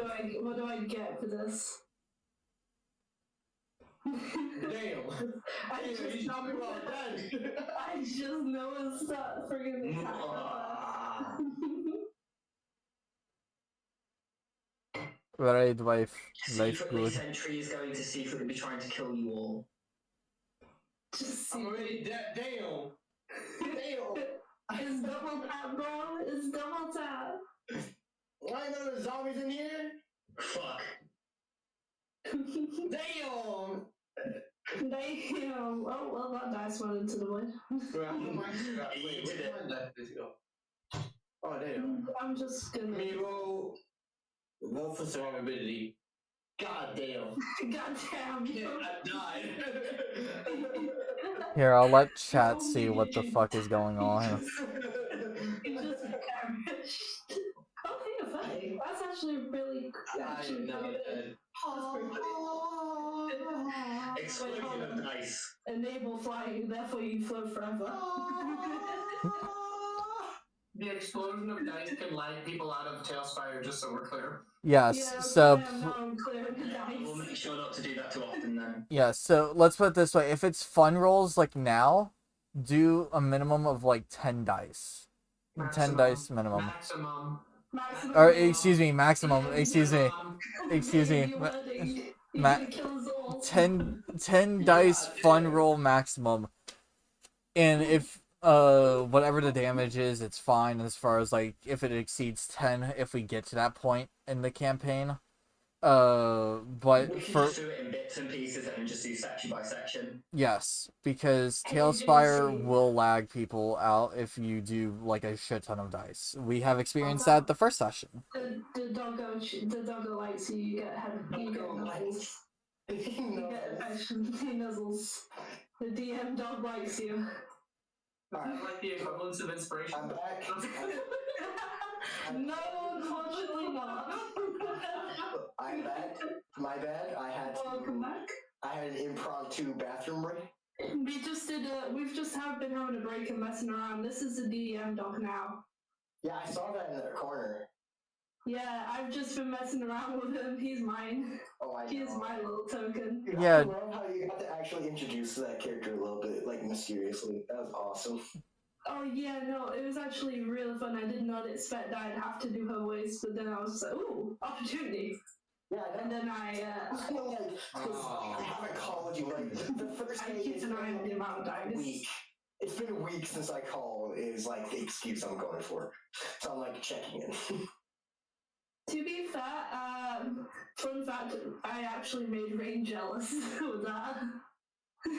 What? Really? You made me jealous. That was awesome. That sounded delightful to hear. That's what I'm saying. I'm like, damn, I know Ray is jelly right now. I know he's jelly. No, I was jealous by proxy, so yeah. There's nothing. I want to be jelly. Good. Listen, You just get yourselves a wife, preferably a life wife for you, Dabby. get yourself a fucking wife, man. Get yourself a life I just need to put a wife. ring on it. I just need a ring. Just make sure it's not a just don't put down a corpse again. Wait, I'm sorry, Alex. Did you say that you need a ring or did you need me? I'm so confused. I heard both. Not you. I need a ring. That's melody. Hey, Ray, You're lucky that you should have put a ring. listen. Ring on it. Hey. I'm so happy that I just did that. Like, I had to do a full introductory, as well as the fact that I have a wife and I can talk to her with this fucking ring. No one can hear it but me. And it's just like, the first thing that happens is fucking Sentry's just like everyone's just like, yo, what the fuck? No, we can see this shit. It's just like glowing blue, and everyone's just like, the fuck is that bright light? Roof dog. My boy He was acting funny, just went straight to you and was like, oh, I want to see. Guys, like, oh my god, there's magic. Remember Blair. Hesitant to say, he's like, Remy, magic. if we get into a log cave, we're using you to call your wife so we can use that. Eyes out like so. She has, keep in mind, she has the possibility to reject calls. Absolutely. That's why I have a lantern and 3 torches. Y'all fucking deal with it. It's fine, I'm dancing lights, I can just summon light. Alright, listen. All I gotta say is, don't waste the spell. I got it. Dancing lights is a cantrip, don't worry about it. Oh, I got the light as much as I want. Yeah, it's not limited by JC, you dare attack the roof doggo. Bink. Feel like Alrighty, it is now 5:40, and I just want to make sure that everyone I just Alright, I just want to make sure. How do you do that? Guys, it's time to begin. Okay, Alright, come on. Alright. I just want to make sure everyone is back. I know Alex, Arya, JC, Remy is back. Kelly, are you back? I was just talking. Oh, I could not hear. I'm sorry. Ellie was defending my honor a bit ago. Okay. Listen, I can't speak loudly because I have people sleeping in my house right now because it's almost midnight, so, you know. Fair enough. We can put our stats on our character, like, Alright. like little character. Gil, are you back? What?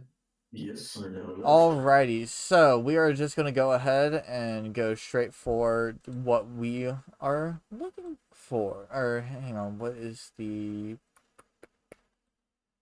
Alright, if I could hit the right buttons, that would be great.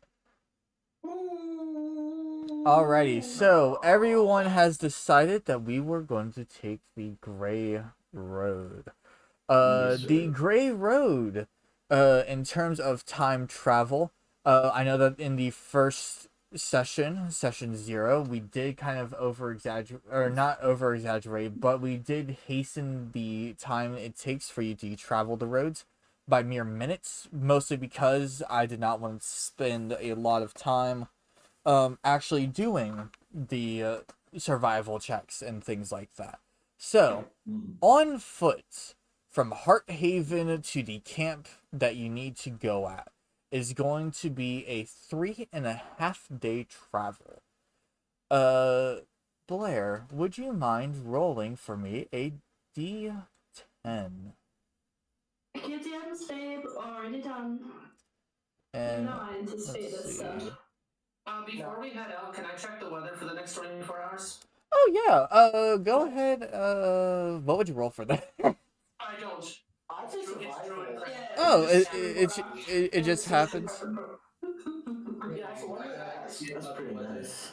Okay. Because I'm familiar with this road, is it okay if I see if I can find a more straight route, like someplace I know that can I roll for familiar, like something like that? And I would say I would roll for rather investigation or perception to see if there's any man-made trails that were made.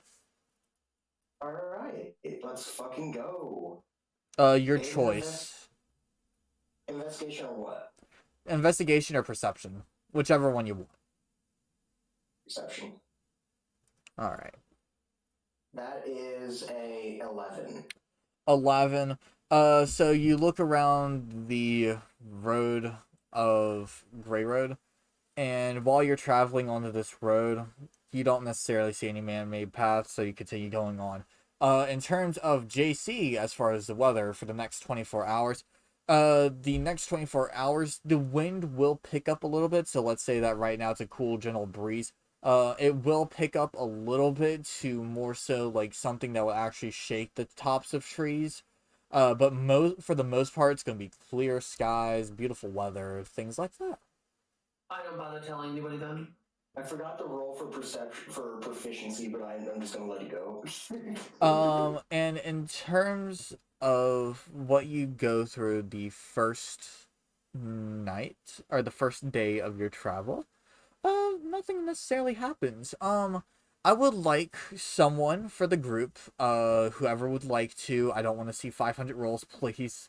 I want someone to roll for survival. Can I just quickly add something for the DM? Every night that we're on the road, I will do a ritual casting of the alarm spell around our little camp. So if anything comes within near of us, it will wake us up. Got it. Alrighty. Who would like to roll for that survival check? I would. You didn't roll 15. I rolled a 19. Oh, we take down. Snooze's 15 was already rolled. Yes, so we will take that 15. Any modifiers for that? Survival? Yes, for survival. Plus 1, so 16 total. So 16 in total.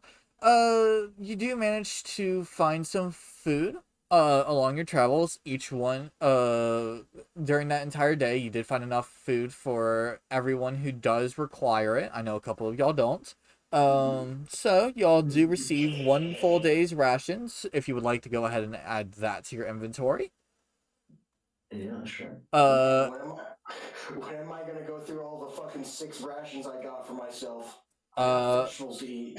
And then as well, you do find a nice quiet plateau on the side of the road to kind of camp yourself out at. Mm-hmm.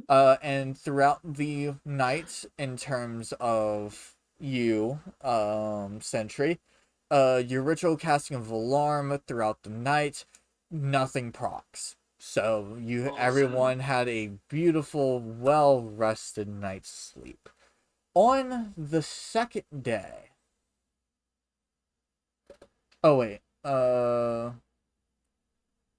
the second. I'm not paying attention to anything at now. I have too many tabs open. I am so sorry, Blair. Okay, I kind of just let you do it. Blair, would you like to roll for the next one? Oh, okay. I thought you wanted to roll. Okay. No, I'll let you do all the rolls. Yo, Are you rolling 1 per day? Amazing. Yes, I am. I think she's like, if I had to like think like twice. Oh, sorry. Wait, who said what? I didn't hear. Remy misgendered. Oh, good that, Remy. Listen. The creature gets to like roll, and I'm like assuming that it's like a difficulty check or something. Like I'm not sure. Like DM. So Blair is co-DM. They are rolling to see whether or not we experience anything untowards on the road. Oh, the 1D100 or like a D10 of them. That's okay. It depends on the table that's being used. Yes. I know that. Blair, would you like to describe what happens on the road? Okay, so for the second day, the skies are mostly clear. It's got a tiny bit cloud, but otherwise nothing really happens. You go further on your journey. All you really notice as you take in the scenery is that it's just oddly peaceful. May I ask, can I do like a perception check to check for like animals nearby? Yes, you may. Alright. Here we go. Roll it in the dice. Yeah. What is that? 13 plus 4? So that would be 17. You notice a few birds flying around, quite a few squirrels just kind of on your journey. No real big animals, just normal wildlife. All going about their day. Lovely. They're just having a good time. I'm having fun. This is the most fun I've had playing D&D for the longest time. I haven't had this much fun because I have not had the RP in like probably 6 months, and I've had the aching for it. This is satisfying a part of me that I haven't had for a while. And let us see the third full day. What's the weather gonna be like? Are you casting Druidcraft again to find out? Shall I take a ration away? Okay, so in that case, as you cast, a small cloud forms above you to show it will rain, with a whirlwind of leaves surrounding you to show there's going to be like quite high winds as well. Is there sun right now? Yes, there is. This is a bit later. Are we going to be going through a covered path where sun may be hard to reach at any point? At your current path, let me check the map again. Because I will prioritize staying in the sun for 3 hours over this quest. You should be clear for sunrise, as the path you're heading doesn't really have too many trees in the way. Perfect. Then I just continue on. I tell them that it's going to rain. Well, that's quite a bummer. I'm just enjoying this. I like rain. You are a water genasi. That is gift. That is inherent. You know what I am? A lot of you. I've seen a few of you in my shop. Let's just say. No, there's that only does not make sense. no. Wait, what? Wait, No, what? there's all alright, Darling, you might want to check your DMs. I need lore. Help me. alright, hang on. Alright, Remy, to get yourself situated, Remy, this is the very first water genasi that you've seen. Alright, thank you. Anything else I haven't seen? Let's see, you haven't seen dragons, except your wife, you haven't seen liches, the beholder. I haven't seen a dragon. Let's just hush on the dragon matter, I guess. Ooh, okay, yes! Thank God. I love you, Blair. Alright, so, everyone, I need you to move your character. If we look to a bit on the far right side, just follow Gil's character. Boop! Follow them all the way onto the beaten path. Why does this look like Brazil? Because it is. Alrighty, everyone. So... Yes. Because, I can't be in Brazil. I gotta go. Alrighty, so... Hang on, let me set the mood. I'm going away from Brazil. Sorry.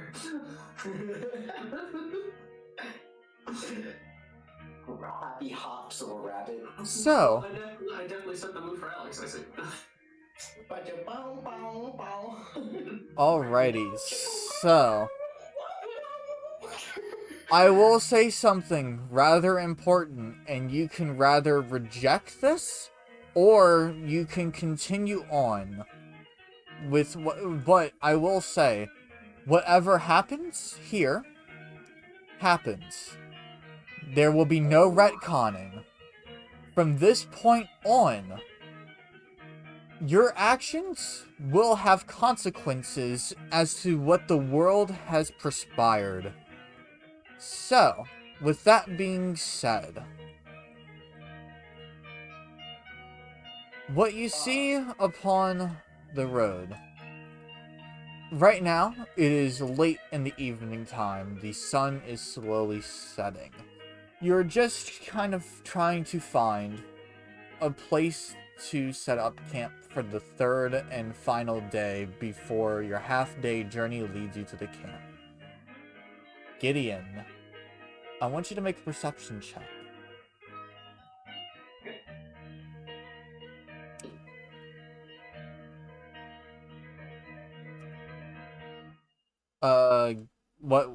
Mods? You're muted.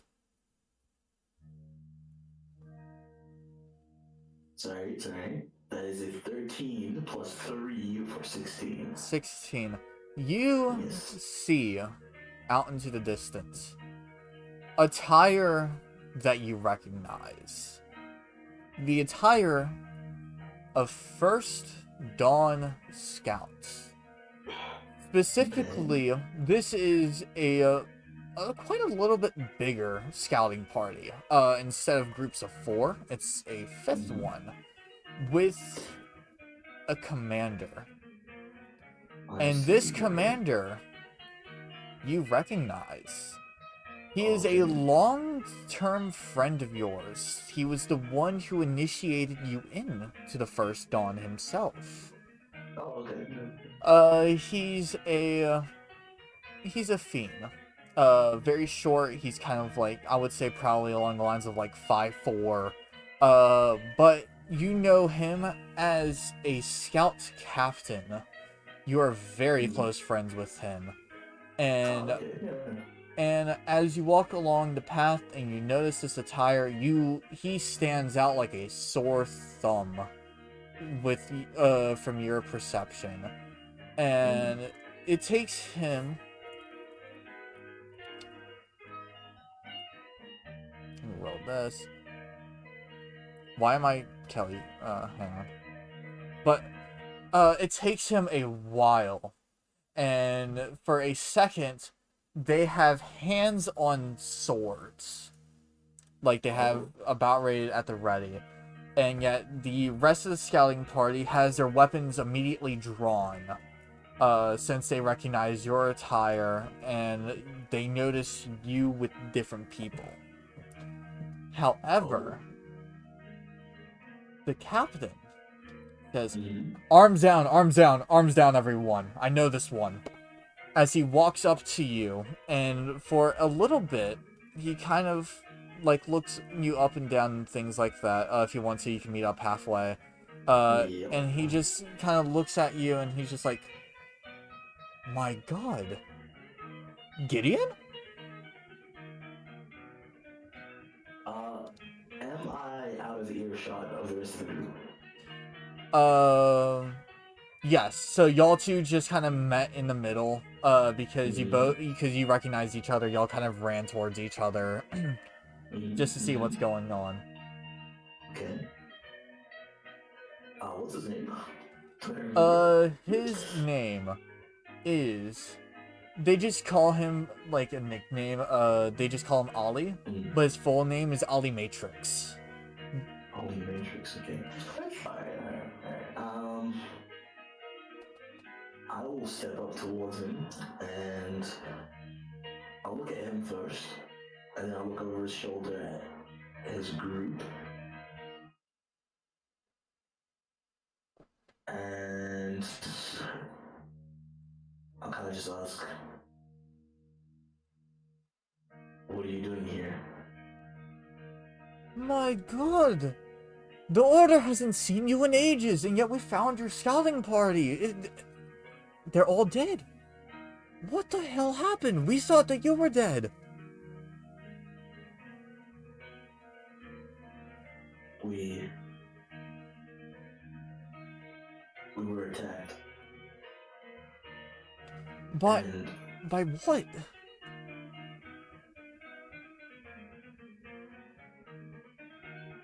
By these huge,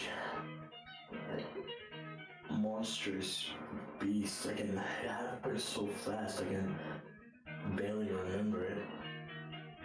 But I just ran. Jesus. It's... How come you haven't come back to the order yet?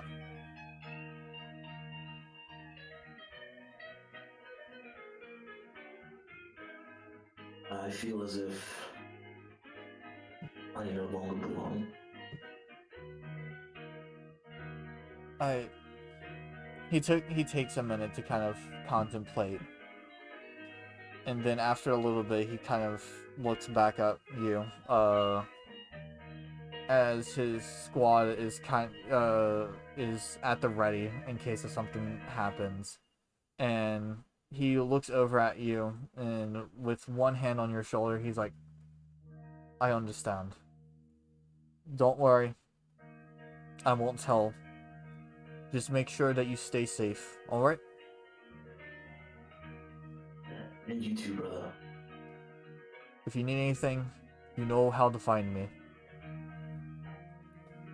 And remember our old meeting place in Night Vale. Understood. May I ask, can I try and perception here? Let me check the distance. This is about 70 feet. I would say roll with disadvantage.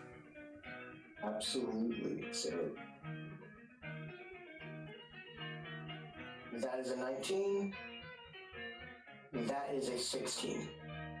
Modifiers? Those with modifiers added. Those are with modifiers. Alright. So 23 for the first one and then 16 for the other. Okay, so 6 with a 16. You will hear bits and pieces of it, but not much. More so, it's kind of like, from what you can gather, it's like a reunion of old friends or old comrades. Do I make out the Night Vale part?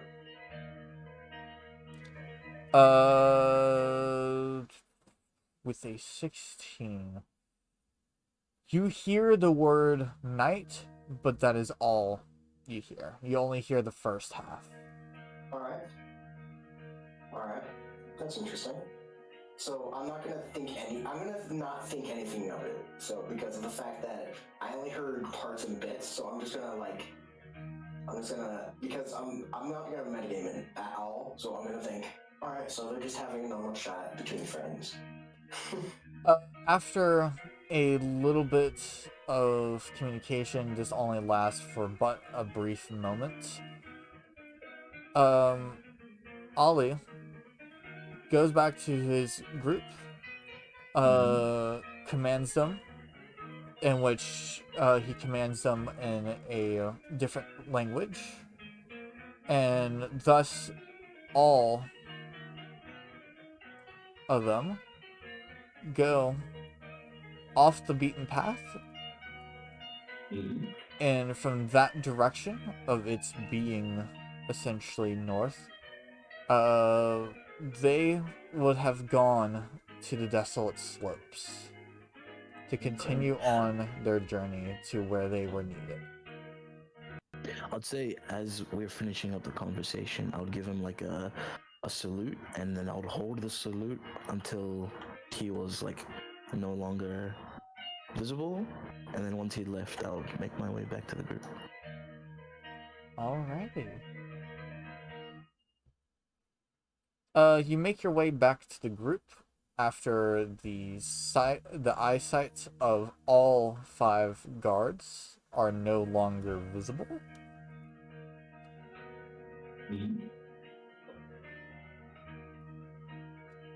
And what does the party think of this? But what was that about? From what I heard, it's just between good friends. Sounds like a nice reunion. Commanding officer. Oh. You serve? Used to. Alright, let's get going then. Well, that was rather quick. Yeah. I think I might have hit a nerve. And thus ends night 3.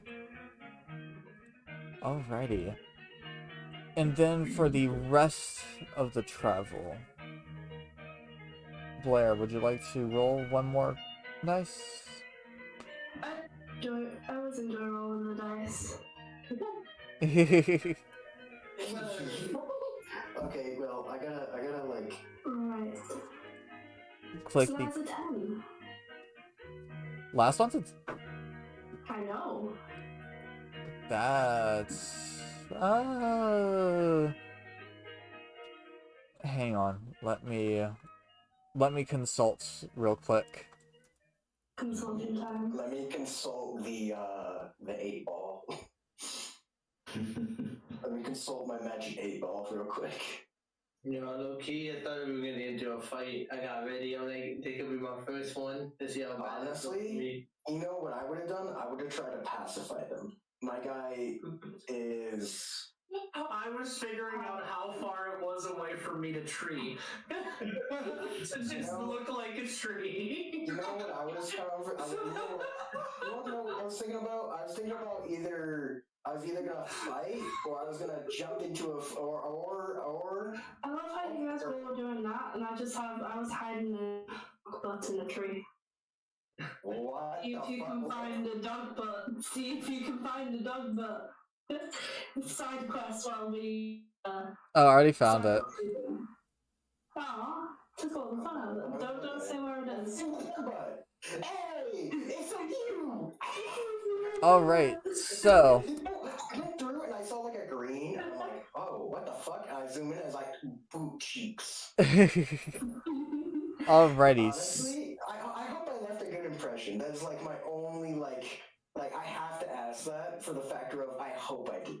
That's all I can pray. So, the rest of the way of the way, or the rest of the way to this camp, it is safe.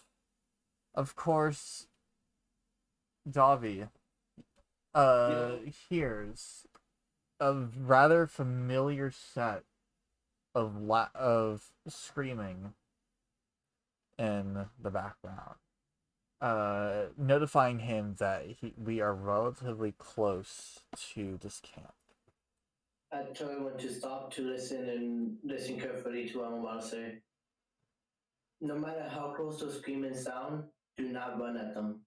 No matter how much you want to help, we need to sneak over there. I ran there the first time, and I saw nothing.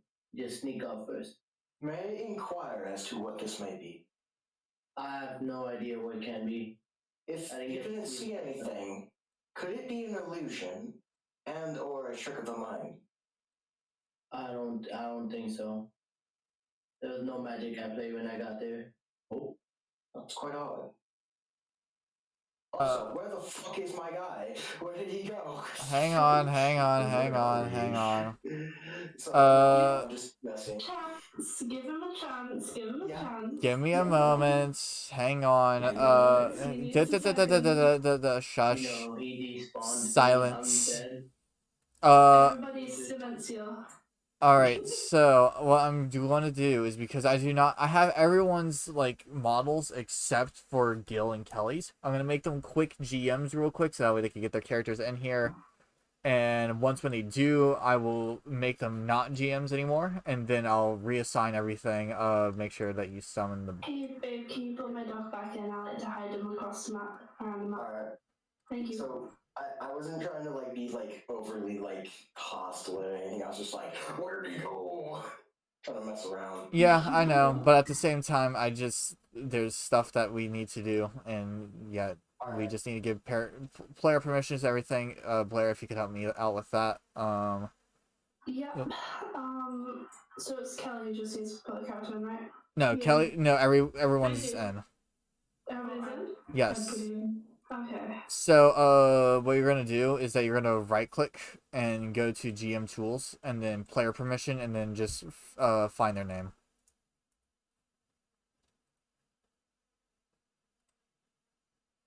All right, who's drawing the star? No one. Do you need help? Do you need help? Listen, I don't think that's a star. that's a star. That's not a bad star.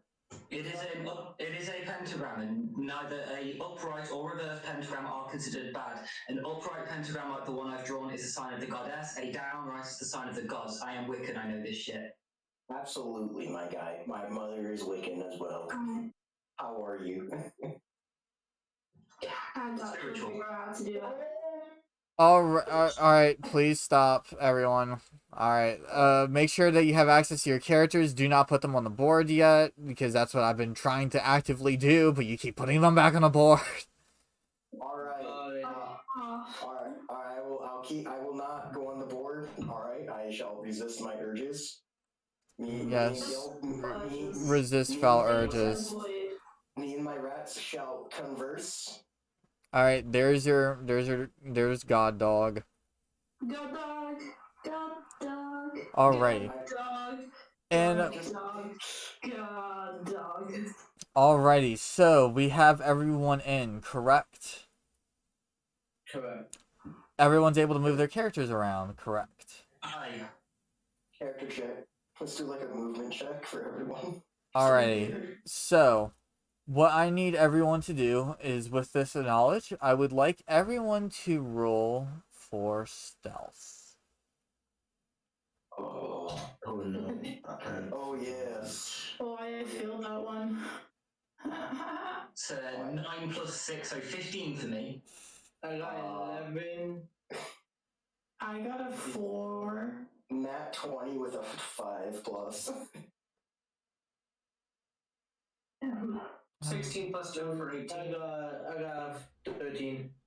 Okay, so a good majority of y'all succeed, not fail. I can words.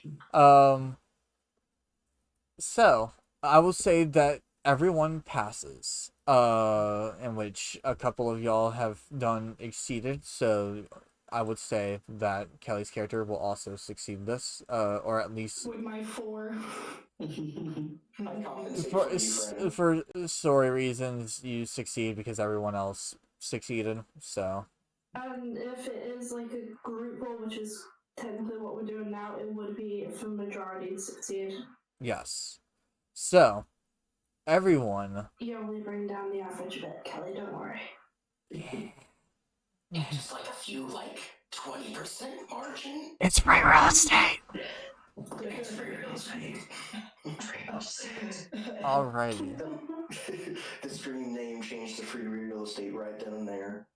That's how it happened. Yo, I just see him measuring the trees.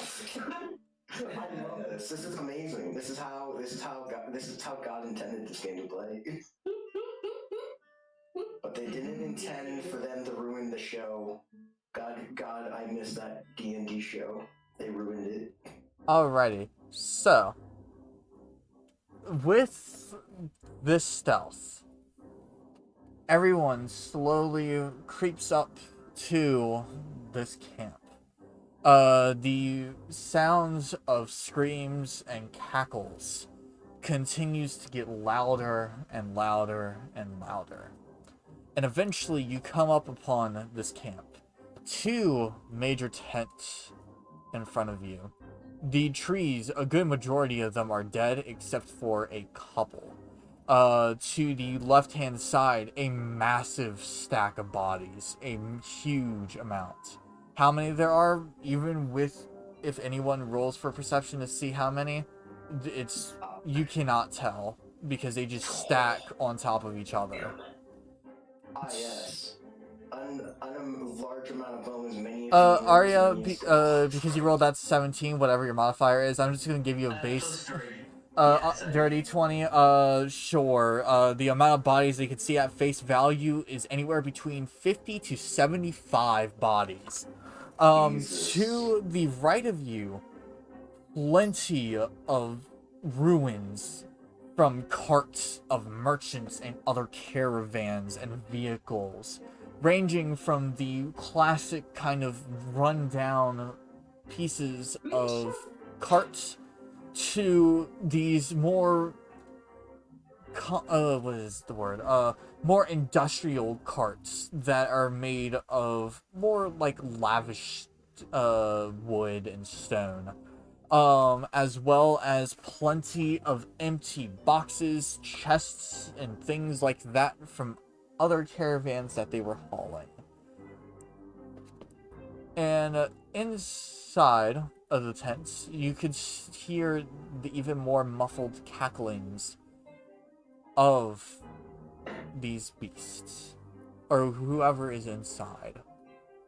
As you continue looking around and kind of advancing towards the camp, I would like everyone to move their character from their current position 15 feet. And so how you do that is if you press M and then press 2 and you click on your character, you will get that outline that allows you to determine how many feet you are moving. I want everyone to move 15 feet freely of any direction that you would like. You said M and then what? 2? M and then 2 and then press 4. So 4 will allow you to actually move your character from point A from your original position to your current position.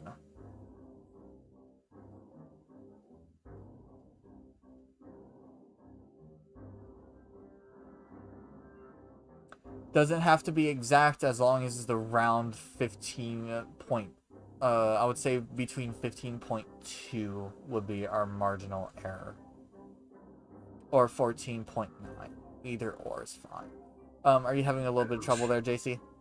Yes. Alright, so right click out of that, or press M to get out of it. So press M, and then press the number 4. And then press 2. And then left click on your character. Oh, you don't have to press 2 after. You only need 4 and then you move your character. Yep, so just left click on your character. Exit out of that and then click on your character. From there. Oh, sorry. Hang on. Settle down a little bit. So left click on your character. Or like as if you're picking them up. You now have that little dot thing underneath of you, so now you can determine your feet. Sorry, I was clicking, not holding. Yeah, no, you're fine. Alright. Everyone move 15 feet freely. What would you like to do, Botoris? Okay, may I prepare a crossbow? In advance, as well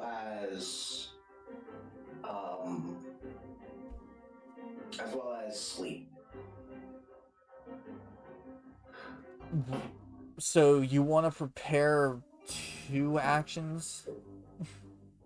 What I mean is, I want to prepare the spell, but the crossbow's already loaded. I have it on hand. Crossbow is already loaded whenever you pull it up. So you just need to, you essentially just need to point and fire. In terms of sleep, that will be your action, so you'll be able to move around.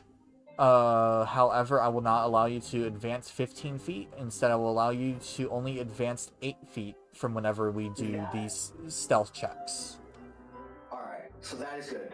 So I have my spell prepared, that's awesome. So I just move back 8 feet? Move back to 8 feet or something like that? No, so, I'll let you know, once when we do this. Alright, so. Okay. Babe, do you want to make perception checks for the enemies? Yes, I will let you do that. Make 2 group rolls, if you would. Okay. And then I'm very happy with my thinking on advance.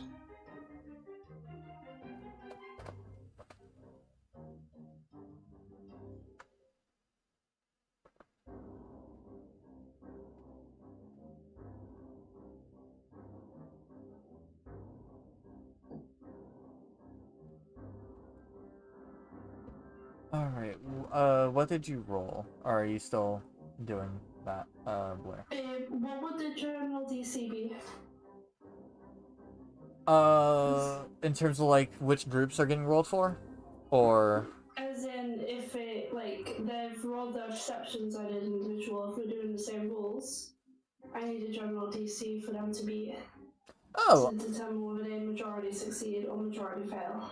Let's see. Perception. I would say probably a... Let's go 15.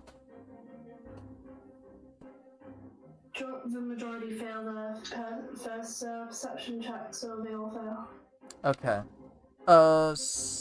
So actually, what we could do is we could just do stealth, like counter stealth. So whenever they do their stealth rolls, and if they That fail, sounds good to me. yeah. I have my top hat dice tray, so All right. Oh my god. Cool. I All want right. to see that. So It's so cool they brought it into the game yesterday that because obviously me and Blair know each other IRL. They're part of the game that I run on Mondays. It's really cool. Oh my god. So whenever you're ready, just fuck it off. Sorry. I would like everyone once again to roll a stealth check. From here on out, we will be doing it independently, so whoever fails their stealth check, in which you would need to beat a DC of... We didn't even discuss the DC that they have to say. Nope. Keep in mind their general, it would be preload due to their general intelligence wisdom. I have their sheet up right now. Check your demons? Okay, so I did a stealth of 18. That's 16 plus 2 for stealth, that's 18. Okay, 18. Gideon, I did see that 18 before that 8, so you're good.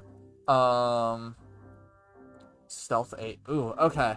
I rolled an I have 18. disadvantage because I'm wearing heavy armor. Oh, okay, that's 8, so 2 people fail. I have a nat 20. Let's go! You majorly succeed. Counter Uh, options. W, that's W. so I would like Kelly, Yes? because you rolled a crit success, I am going to let you roll. I would like you to move a total of 20 feet Ooh, in any direction that you would like to. Who who rolled less than 10? I know, Gideon and then someone else did as well. Yeah. Those who fail do not move. Instead, you will stay where you are. And then everyone else who have succeeded, except for one Taurus, will move 15 feet. One Taurus, you will move 8 feet. I shall.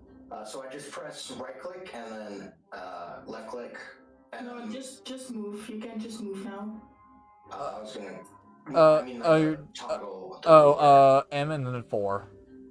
And No, then I you... mean, it will stay. It will stay. So if you do it once, you will keep it. Yeah, no, he didn't do that. Hang on. Get out of that. Get out of that. Then press M, then 4. M and then 4. And then left click on your character as if you're moving them. Okay. So, like, move your character now. Yeah, get out of that and then left click on your character to move them. And now you have it. Oh, that's cool. Yes. 8 feet? Yes, 8 feet. I'll just move to 8.8. Yeah, I got exact. Hell yeah. Yes. Nice.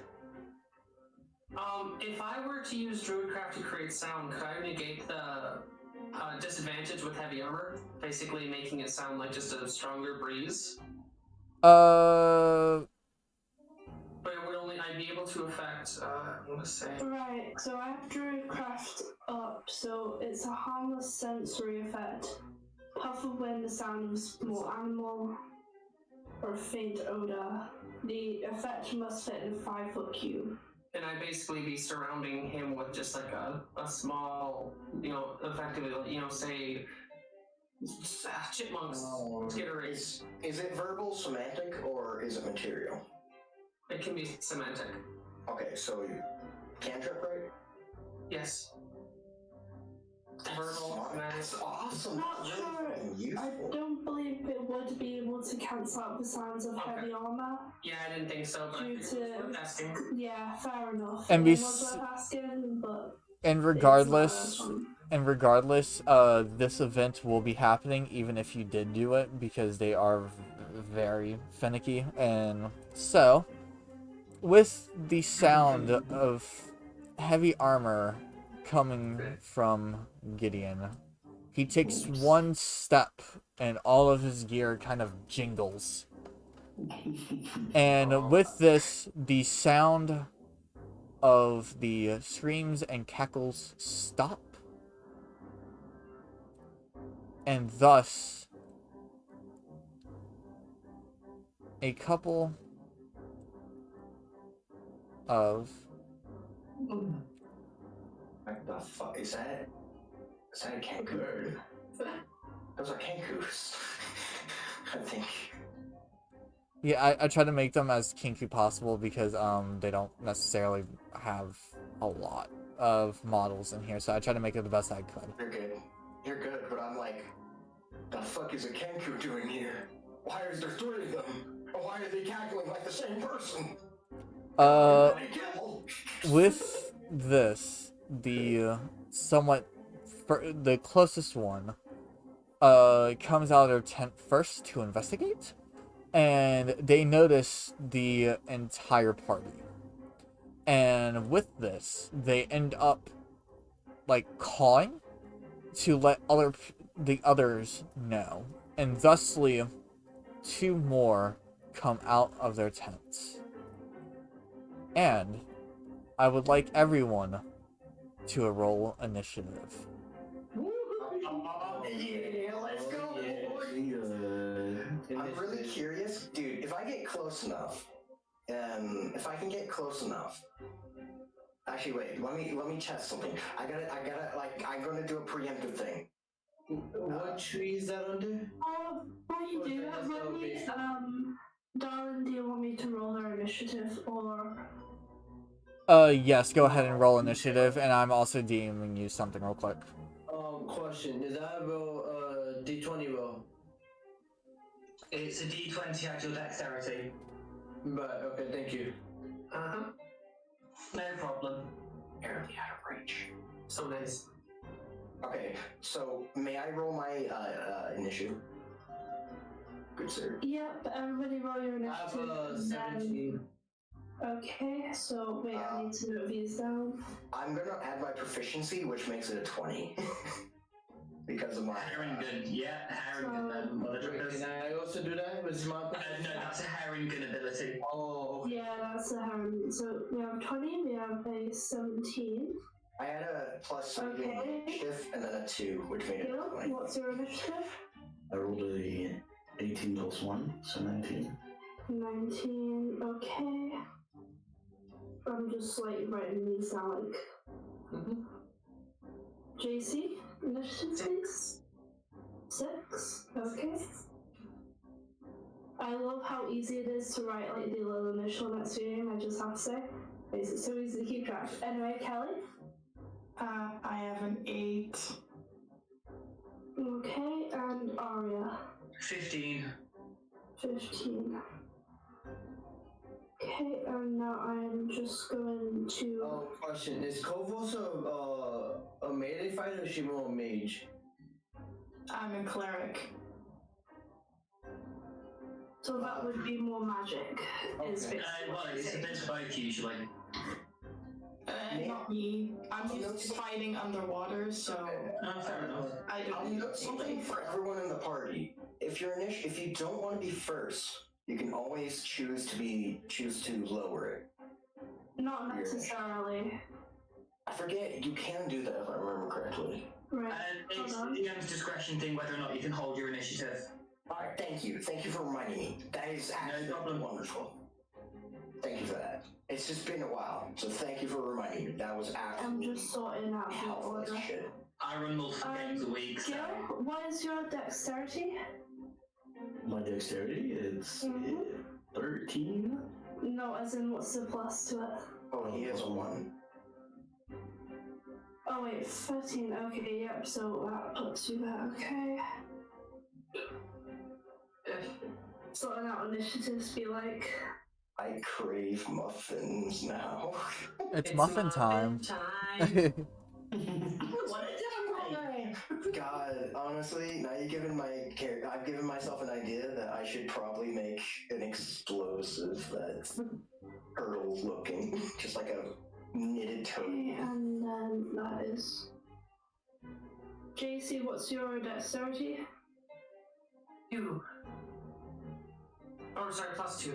Are you asking the actual number? I'm sorry. Actual number. I've finally actually understood how it works. I got 15. Okay, so, yep. Just Yeah, putting these I'm always guys in asking for order. the big number when you guys tie on Mondays. Yeah, that's what I'm currently doing now. So. Chickens. Where are the chickens coming from? What the fuck? Put cocks in the road. What? I'll send you the initiative order afterwards, babe. I'm just currently sorting out the order. Yeah, I know. I meant to send God Chicken because that's just gonna be mine. Yo, I get to talk to chickens. I get to use speak with animals now. Now, I do intend. My rats shall not fight for me. However, I shall use them in a different form. However, this is a different way of using them. What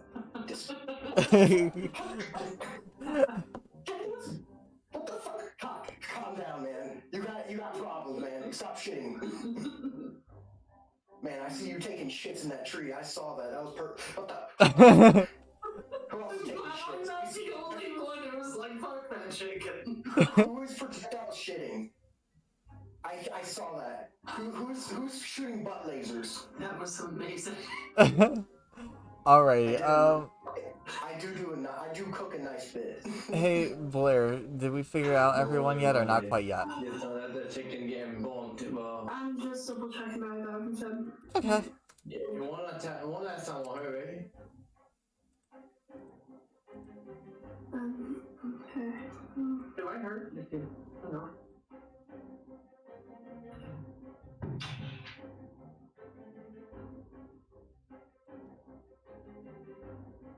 Oh, I got covered. Oh. Jesus Christ. Sending it over now. I've actually got it sorted. Wait, can you get rid of the text status, please? I'm also loving up top. I'm just now seeing the phrase Kenku Camp. Yeah. Wait, what? Wait, give me a sec. Wait, yeah, I remember. Wait, I was here. I came here. How did I? Oh, it's all coming together. It's all coming together. Wait, how the fuck were you here? I somehow listen. Blair can tell you. Blair. I have my resources. Blair. Yeah. Did you show Remy the map? No. No? Oh no, he accidentally clicked to that room earlier. Only thing I saw was this tree, this orange tree, and bone pile, and then a chen. That is all. Now that I've seen it all, I did not show Remy the map. no, Alright. Blair can explain what I did. We can. So there is a way that even without you moving it over, we can still see the other maps. We can, but we only see like a portion of it. Like, Yeah, we only see a little bit of it, depending on like where what renders in. Wait. Also, Babe, can we just make the Kinku just one? I'll just take What do I'll you mean? Because like there are multiple Kinkus. We can't we'll just make we didn't even apply numbers to that's the thing. I just did. I saw that dexterity and initiative. Yeah, but what about no, I meant like the board. What do you mean? What would be K2, who would be K2, K3, K5, Oh, shit, K... Yeah, that... We Yeah, didn't sign that. exactly. God damn. How about this? We'll just do, hang on. We'll do, red base as K2, then we'll do that. Wait, let me change around the colors. Pink will be K3. That's a, Wait, what do you mean K3? I just assigned that one as K2. No, I didn't know that. No, I thought that was more than orange. No, that was red. Orange is still in there. It's still in tent 1. Alright, so we got red and orange sitting in the back. Okay, sorry. I'm gonna try. Listen, guys, I'm gonna do something that may be ill-advised. Actually, you know what? As a human being, as a Harrington person, alright? As a hereditarian, I shall try and converse with them. Hang on. Just give us a second. When it gets to your turn in combat. Yes. For now, we need to figure this out real quick. Alright. I know, but I'm saying in advance. K3, we make light blue, so the one closest to tent 2. You can't down people. Have faith in yourself. Then it would be K5 will make yellow.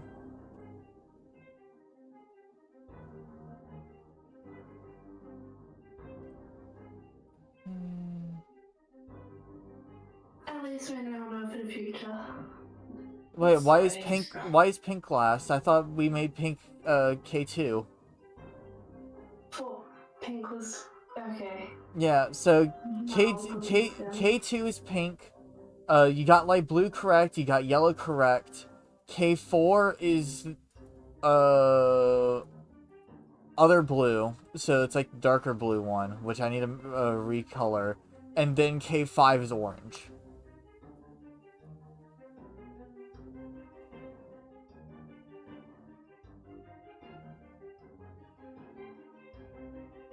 And then K2 pink. I'm good at colors, I swear. Okay, we got it done. We got it figured out now. I gotta add something. It's been a while since I've used inspiration die. I forget what it uses for. It's DM's decision. Oh yeah, your body inspiration. Yeah, dude. I just give inspiration out, man. I'm a jolly guy. Though I'm gonna show my combat prowess now. I'm gonna show it. I swear, guys. I swear I'm good at it. I was good at killing. Hey babe, I also made the blue a slightly darker blue just to make it a bit more noticeable. Okay. Yo, there's a dice dungeon to the right, guys. Yes. Once again, this is our important role area. Feel free to roll anywhere. However, if we do ask you to make a roll into the important area, only the person who we tell you to roll into that area shall roll in that area. All right. Super important rolls go in there. Yes. All right. Alrighty. So, one Taurus. It is your up. All right. So, I have sleep prepared, right? So, I have my loot in hand, and right now, I'm gonna cast sleep on the pink one. Alrighty. Go ahead and the kinky needs a roll for it, correct? Yes. No, it's not. It's 5d8, and if it goes above their total hit points, he falls asleep. Oh yeah, that's gonna be easy. All right, go ahead. All right, I roll it, so it's 5d8. So give me a sec. So, give me.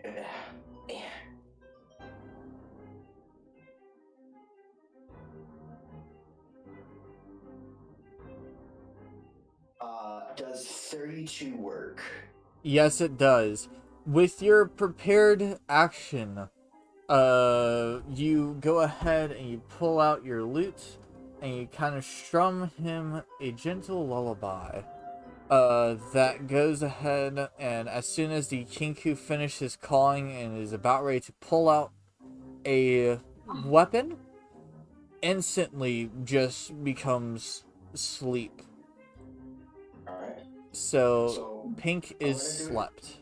I'm doing it to the blue. So how many points is that, Les? You don't have enough points left for that current one to put another one to sleep. 32. It's not enough. No, you take away you are rolling it correct. So you do 32, you then take off the hit point to the one who's asleep. Whatever's left then goes to the next person in range. If there's enough to knock them out, it does, but they keep at full HP still, so it doesn't deal any damage, it just makes them sleep. Yes. So with that said, they get knocked out, and the one that you are also targeting kind of shimmers a little bit, but otherwise is unaffected. So, yeah, I still have my move turn. I haven't done. So, let me see what I can do. Is this money thing? It's an action I have to use for this specific item. And it is. It was an action for your sleep, so you won't be able to use anything else. Okay, yeah. Bonus action. I understand that. All right, so now I've made him fall asleep, and I'm going to. So let me see. I am going to do the thing that I was born to do. I'm gonna move 30 feet real quick. I'm gonna do this character, this one, there. No. Grab a character. M2. Grab. I'm struggling. Noodles. Help. Press escape. I was going to say press escape and it gets rid of the you pressing your ruler. So I'm gonna go there.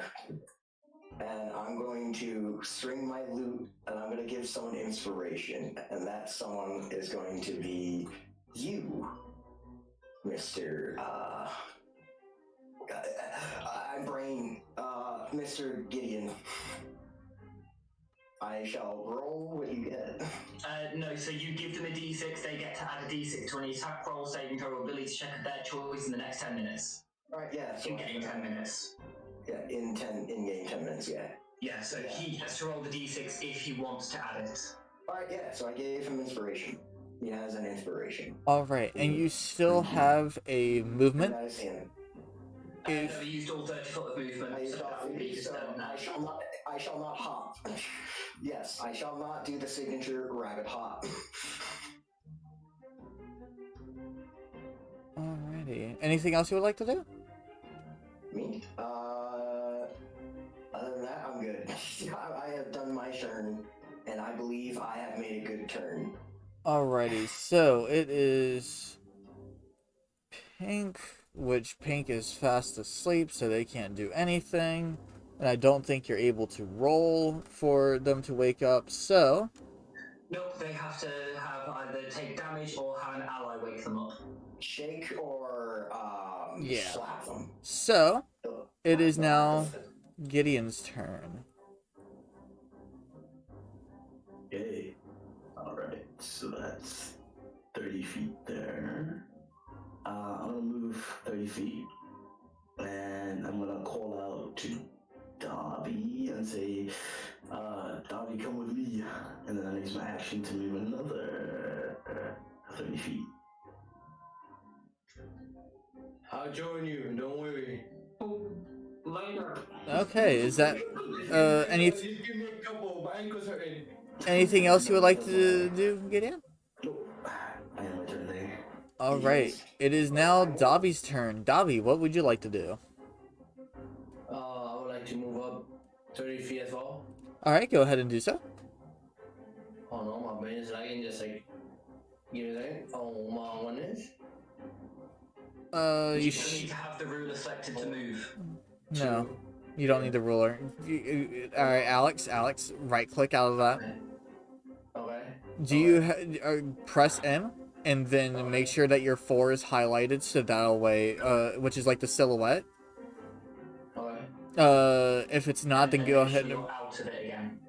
yes, and then right click, and then yeah, there you go. 30 feet, right? Yes. I forgot. I should have said something in game. That's close enough. Can I do, and for my action, can I move up another 15 feet and then prepare? You went. So when you move, yeah. So hang on. I believe I got this, Arya. So whenever you use your action to dash, you're able to move 30 additional feet. But you will not be able to attack or prepare an action that way. Okay. Fuck. Okay. May I say something in game? Or should I wait until my turn? Wait until Dobby finishes, and then when Dobby finishes, then you can go ahead. Alright. I'm gonna use a dash go and move towards the bottom of Gideon on this side. Hell yeah. Good formation. To block them trying to rotate around us. And you got that pink guy sleeping, so it's not like he's gonna be able to do anything. I'm gonna end my turn here. Okay. Right, what would you like to say, One Horse? I'm gonna yell out, try and restrain the pink one. We can take him with us.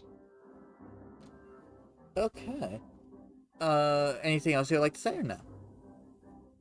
At the same time, I'm gonna say, if we can, take as many of them as live. They may have information that we could use.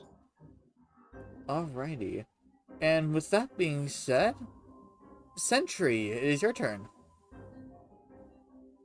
Okay, with crossbow in hand, I'm going to move about 15 feet forward. Alright.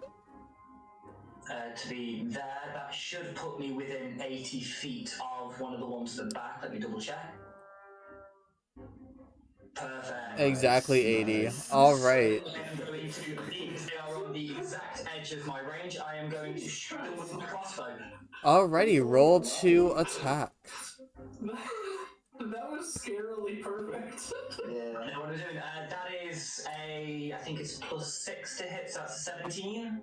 Let me double check. May- 17 does hit. Okay, so that's 1d8 +4 damage. So takes, max damage, 12 points of damage. 12 points? Yes. Now, Yeah, I get a +4. the question is it lethal or is it? He's just shooting. He doesn't care if it's lethal or not. He's going for it. He's just shooting. Alrighty, with this crossbow bolt, you move 15 feet, and you don't even need to take a stance or anything like that. You move 15 feet, you immediately lock on to the Kinku in the back, and you fire a bolt. And if you're moving more the 15 rest of the feet, as soon as you finish firing, you instantly charge up the rest of your movement. Bolt whizzes by the tree blocking the way, and it ends up shooting the Kinku and piercing him straight through the shin. The Kinku just screams in pain, both in its natural voice and also its mimicry voice. And then with its mimicry voice, sounds like a young child and says, "Father, help!" as Jeez. it hits. Did he just call somebody bigger? That'll be my turn. So I'm assuming they killed that child. My guy is gonna be fucking. He looks pissed now. He actually he is furious. Next, anything else you would like to do? That's it. That's it? Alrighty.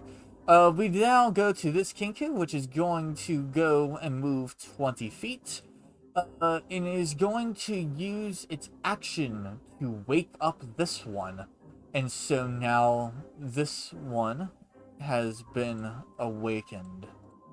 Then he is going to use the rest of his movement to come right in front of you, Gideon.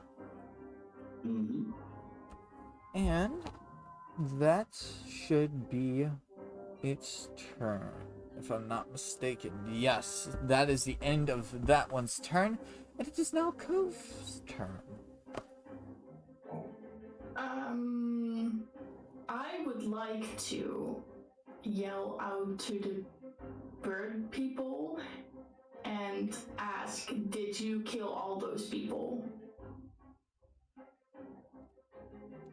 Okay.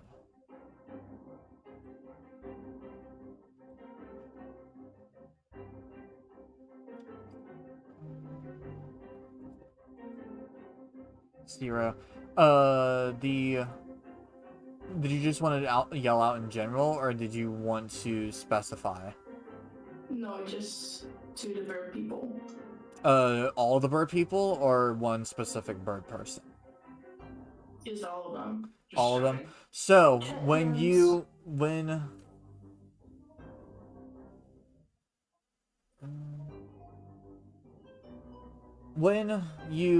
yell at them and say, "Why'd you kill all those people?"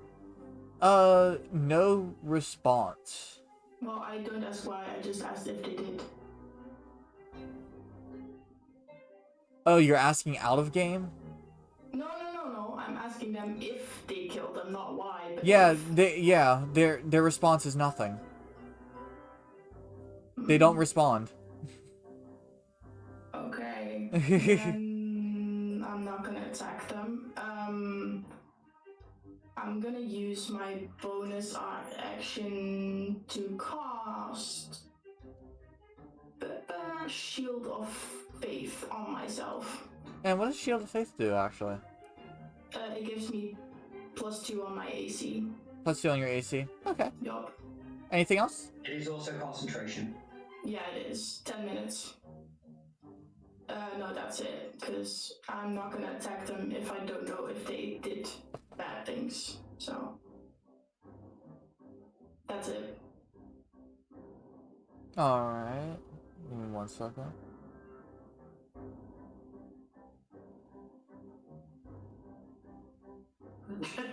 I move 73 feet. Don't mind me. Just And just bounce across the battlefield. I didn't know what it, you know. no. Alright, so in terms of next shall be... We did that one. It is going to be this one's turn. So... Oh, there's an old one. Yo, I just told you to get in. Where he go home? Alright, he Honestly- moves right there. And it is... Honestly, I'm thinking about the actions I should take in this scenario. He is going to use his action to dash.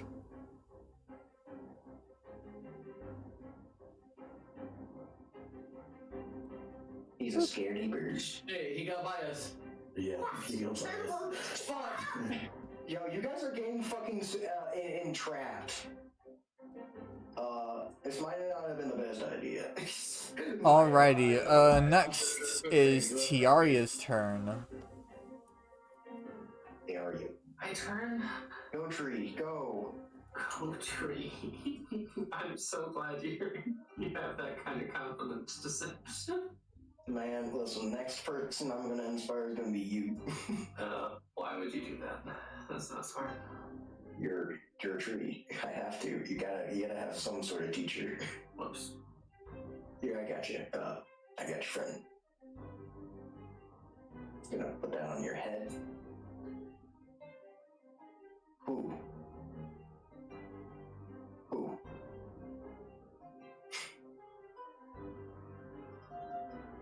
Hmm.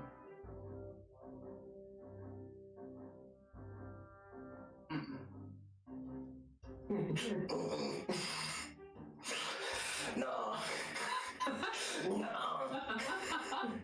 He's like, I kind of like it over here, though. No. And then I'm going to. Never mind. Me proceeds to put Dot on top of head just to help. Yeah, that's super helpful. Thank you. That proceeds to T-pose. Go 66. Basically, I am literally gonna try to just, I don't know, maybe I'm gonna hope that they weren't being able to pay attention to everyone around, and I'm just gonna try to be one of the trees. There you go, hug the left tree. Stealth. I want... I have advantage on stealth as long as I'm in an area with trees. Alright, They're also in a fight, so I don't know if you want to just take away advantage. I want you to make a counter... I want you to roll for stealth. And I will roll for perception for this Kinku for yellow. Do I have or not have my advantage? You do not have advantage. Okay, yeah. I assume not. I assumed I We can't. weren't in the middle of combat, maybe. 16, 13 plus 3 for You 16. could have probably done it earlier. Oh shit, they're blind as fuck. Yeah, you turn... You move... In the Kinku's eyes, what they see is a tree just running around and then just immediately ground itself into the ground. And the Kinku really doesn't give a shit. it's like as if it's a normal day for them. Honestly, all I have to think about this is when I see this, I'm like, damn. I actually They're put dumb a as fuck. I actually put a little GIF in the All Vale like text chat part off of it. That I think that's exactly what I just Yo, did. this is the ham sandwich event, but in a different way. This is ham sandwich Mark II, but different. Tiaria, anything else you would like to do? Nope. At this point, I'm just observing. Alrighty, so next will be light blue or dark blue, excuse me. He will go over here to Dobby, and he is going to attack you with his short sword. Man, he looks like he got his Chris dagger ready. He's about to shank me. That is crazy. It's about to Right commit to get one my day. hands up. Dear God. That is an 8 that misses. That is a unfortunate decision made by the Kenku. And then the next one will move just 30 feet and will use its action to... Wait, did he miss? Yes. Yeah. He Okay, rolled thank God. 3. Thank God. Alrighty. He rolled way lower than your base armor class without armor. I mean that sincerely. Oh, it's my turn. Yes. Wait, what's my armor side? Your armor is going to be what is called AC, and which in this case your AC is 13. What is my AC? And I rolled lower than a 13. Your AC's 13, mine's 14. Mine's 14. Mine's 17. I love you. God. Alright, Juan Torres, Wonton So- Soup, what do you want to do? So, let me see how far I can move real quick. That 30, and he is 40 feet, so... Okay, so we're gonna go right here, real quick. That's 20 feet, Alright. and I'm gonna use a rabbit hop to move 10 feet.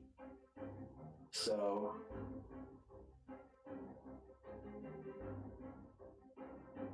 Right there. So that's 10 feet. I still have 10 feet left.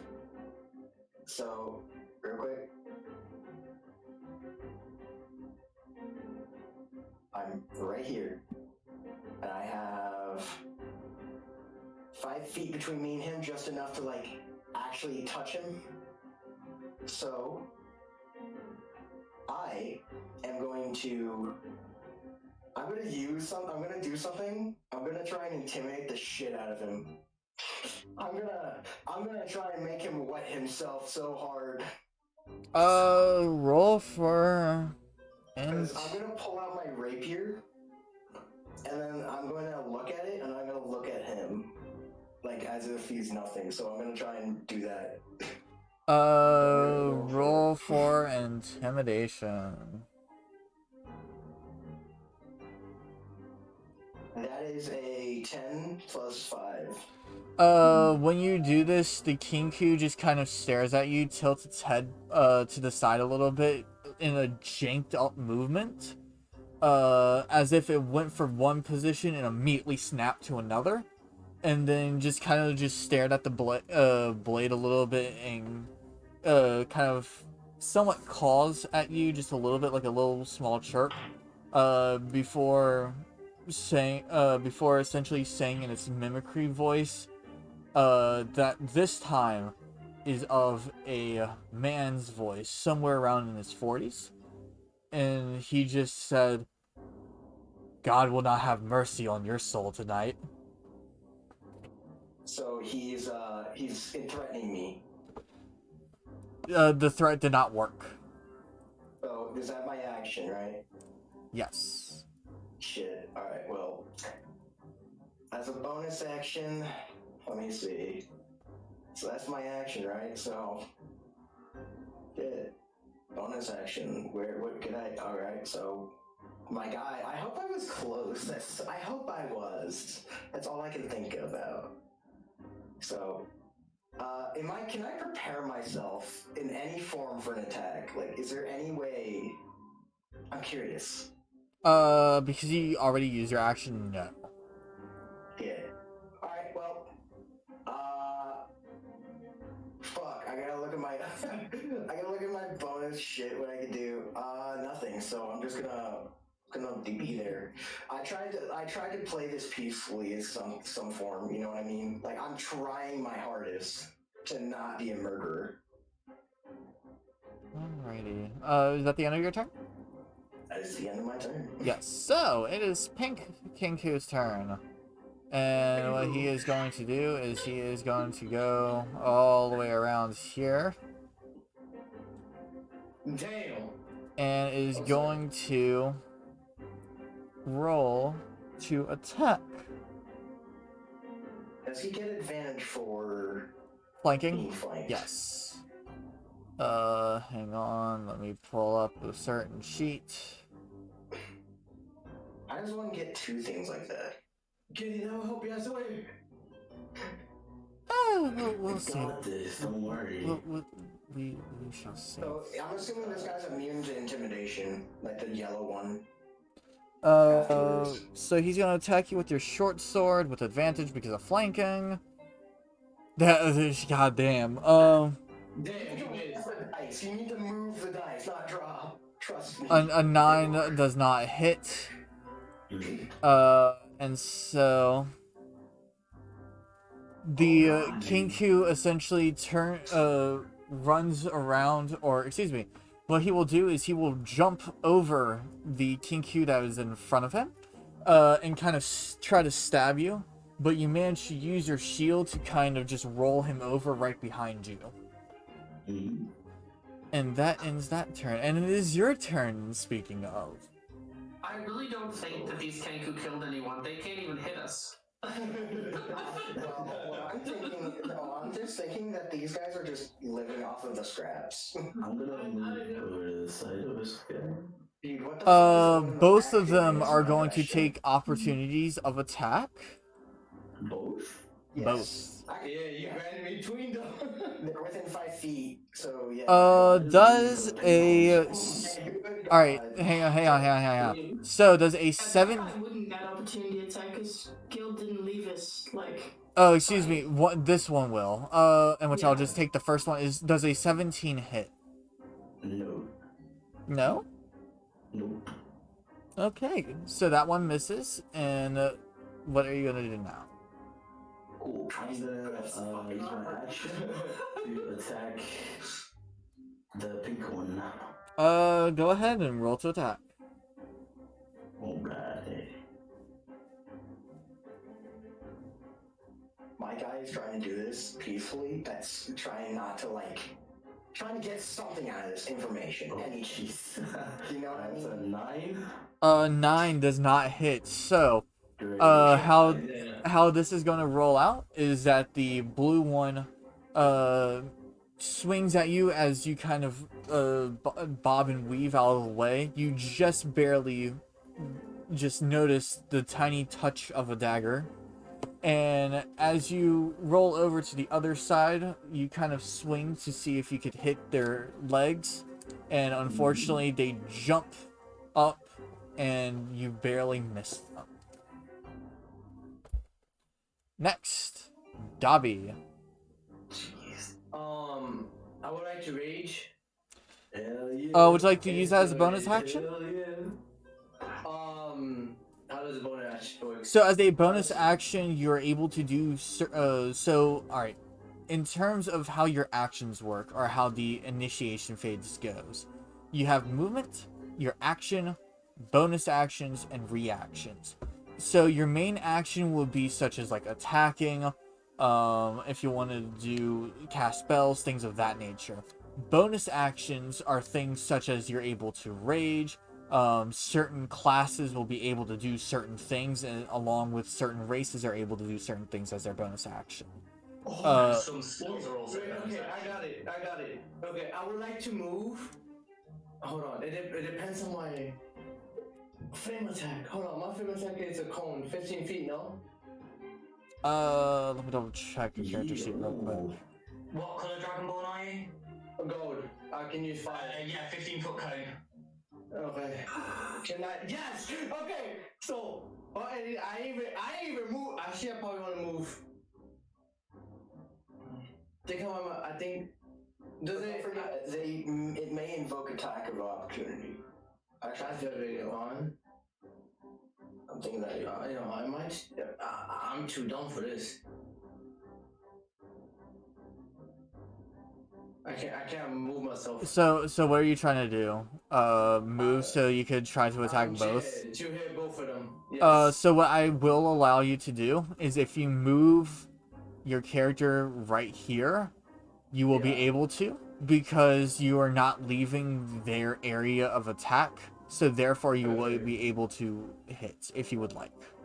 I would like to do that. Alright, so you move 8 feet right here, and are you going to use your... What's the width of the cone? Good question. Maybe I'll find out together. Because you might be able to hit all 3 of them. I know it's not... I highly doubt it. I know it's not that wide. Breath weapon. I think so, but... It's a 15-foot cone, in which, for that, they did show it on here. It's going to hit just the 2 of them. I would like to do just that then. Just do 5 bursts onto these 2. Alrighty, so I would need to make a dex saving throw of 11 for both of them. Correct? Correct. Alright. I have your character sheet up, that's why. Okay, thank you. Because I was like, where do you see these numbers? Dex, which their save is going to be a +3, so I'll roll for both of them. They both pass with flying color, so they will only take half damage. And with that, I want you to roll for damage, which is going to be 2d6 damage. 2d6? Yep. Oh, okay. Okay, 2d6. Yeah. That is going to be a 7, and that is going to be halved, so that is going to be 4 damage for both of them. W, and then can I use my bonus action to rage? Yes. So, let me go ahead and do a little bit of calculation, because I kind of forgot. Hey, on fire.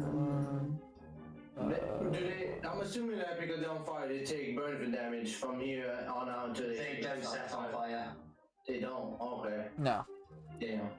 So, you kind of move to the side a little bit. The Kinku kind of really trying to comprehend what's even going on, as he turns around and sees you open your mouth, as he sees the sparking and discoloration from your standard color to a burning glow red shoots out of your mouth and hits both the one that is already injured and the one that is right behind it. The one directly in front of you, really injured looking, and he is just like extremely suffering right now. Can I do a perception show to see if I have the strength enough to tie him up? Go ahead and roll for perception. Is that a 20? Yes. 5 perception of... Okay, just not 12. So with just a 12, he looks like that he's still able to fight. Okay. Alright. I would end my turn, right? Yep. Alright. And it is Sentry's turn. What are you gonna do? Okay, I am going to pull... I don't know, hang on, let me have a quick look.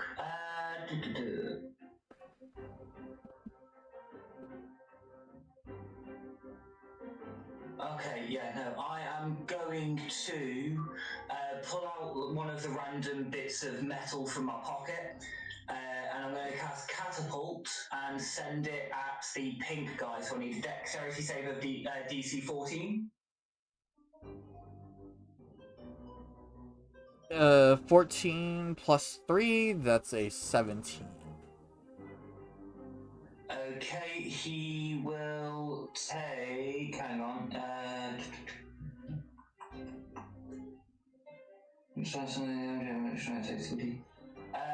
It misses him completely. Then he takes no damage.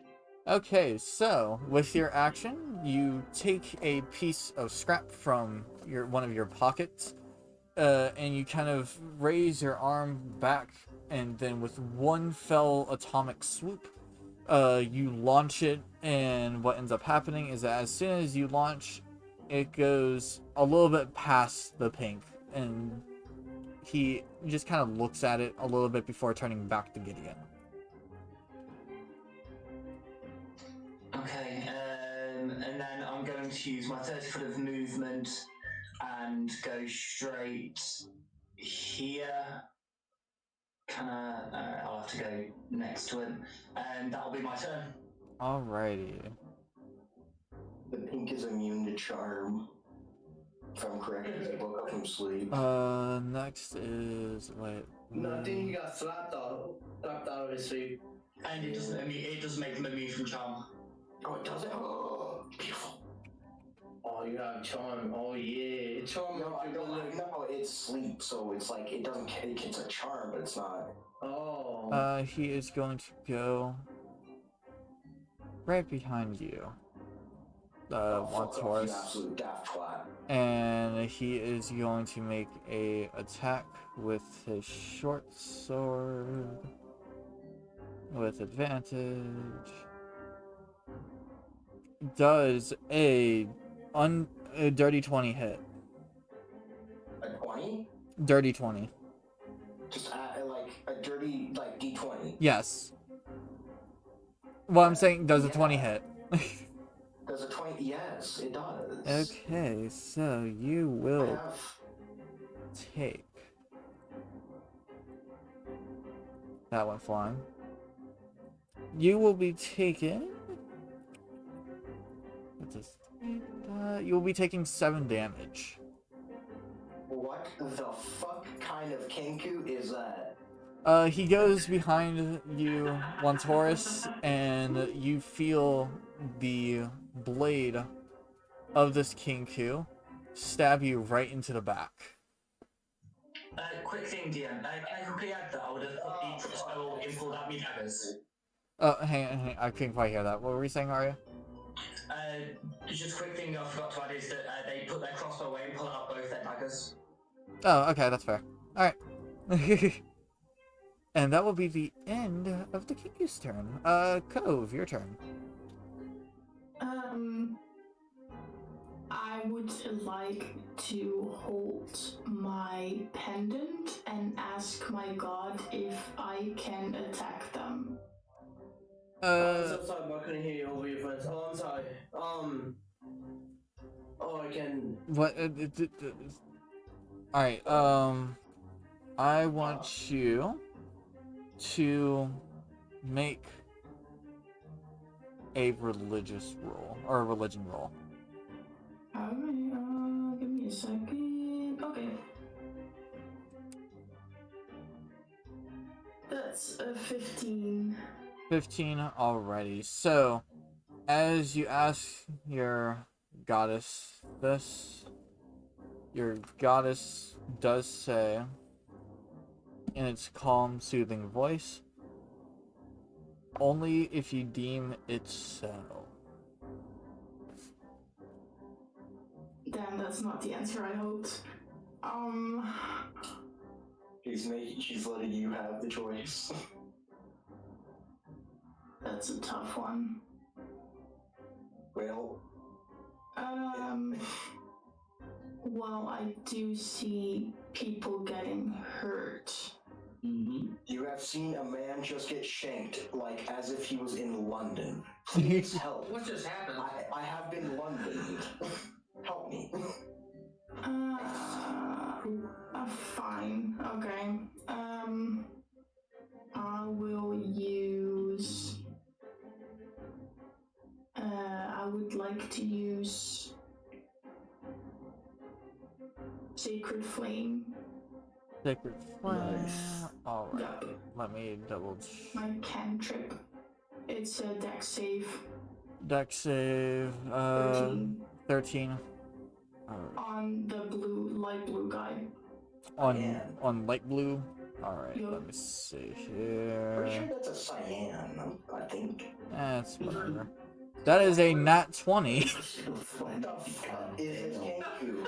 Help me! Someone get this thing away from me. Cancun is fucking you up. Nat 20 plus 3, so that is a 23. Rabbit ass. Guys, listen. I'm gonna move very myself badly right now. behind him.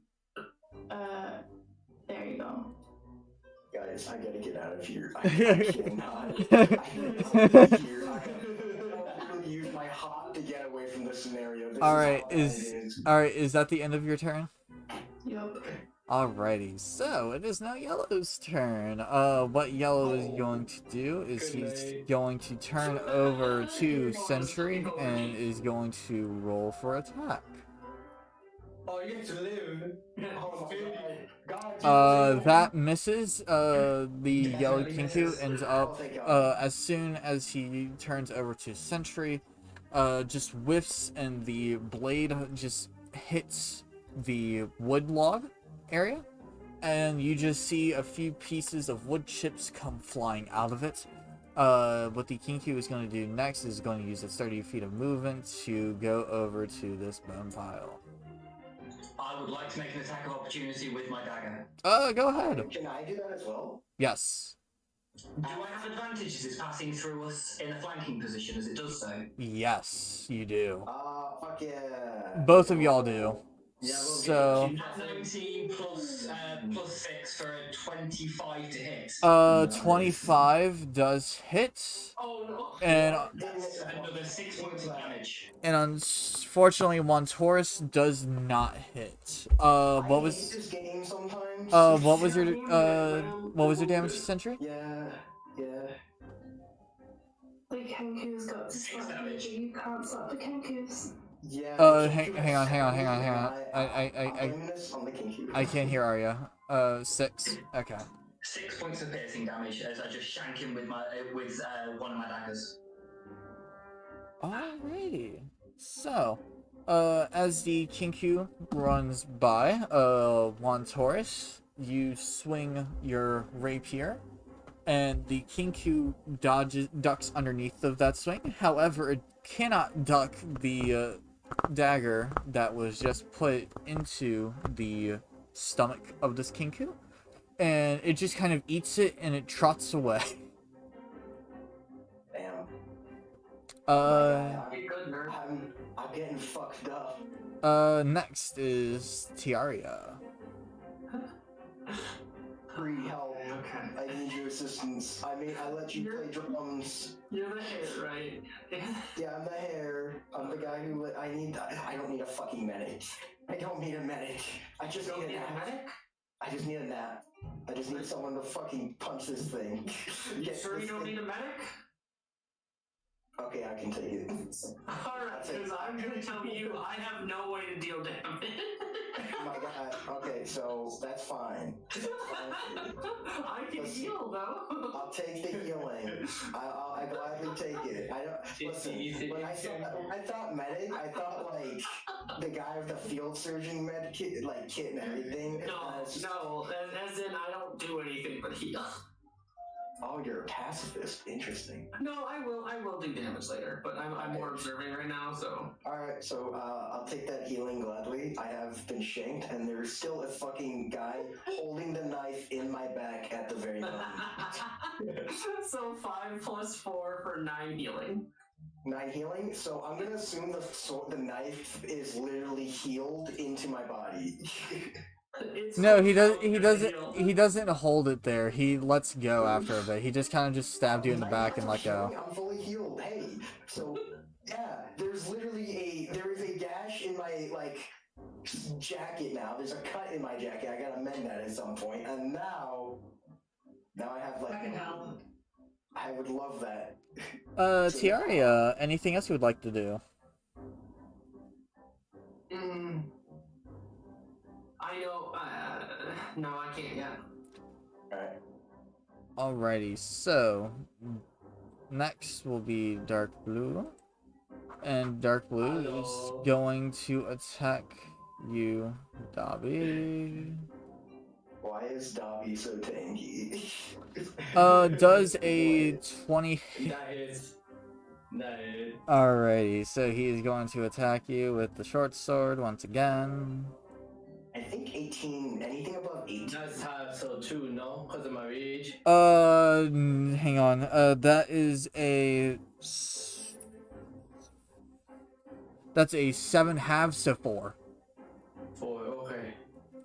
My guy, I'm gonna punch this guy to unconsciousness. And then he is going to use his 30 feet of movement to run. Actually, he's going to stay there. Next will be Orange, and Orange is going to move 30 feet. And he's going to use his action to move an additional 30 feet.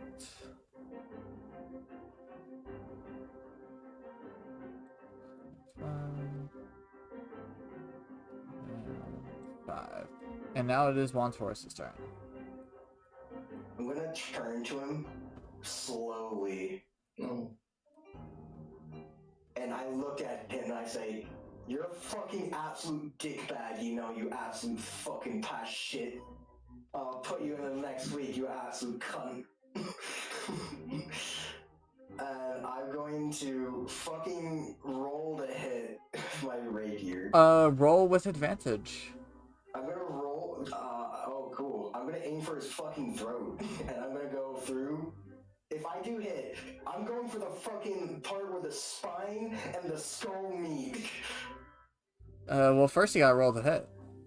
That's a nat 20 plus 5. Nat 20, that's a crit. You don't even... And a fucking critical failure plus 5. Alright, so that nat 20, what you're gonna do is you're gonna add max damage plus whatever you roll for this attack. So whatever you roll for damage for this attack, add your max damage onto it. So 9 plus 11. 11 damage or 9 plus 11? 9 plus 11, because I rolled this damage, and I rolled the other one, because I added that other one at the max damage. So 9 plus 11. Rapier's a D8. Yeah, I know. Wait, am I perceiving this wrong? Yeah, so essentially what you're doing is that you're gonna roll for your current damage. So you're 1d8. And then Yes. you're going to roll your max, or not your roll max damage, but you're going to add 8 damage onto it. Oh, so it would be 17. 17? Alrighty, so with this attack, you aim strictly for the throat. And once when you do, the Kinku kind of just stands there for a little bit before essentially he starts bleeding from the neck and becomes decapitated. He's not decapitated. He's stabbed, because a rapier is a stabbing weapon. It's fine. But essentially, when you stab, his body drops, but his head still stays onto the blade. As you look at his body, he is currently rotting. Oh, what the fuck? Hey, he rotted away. So, I will go He's not ahead. alive. And light blue is dead. I'm gonna relay this information to everyone that I just discovered.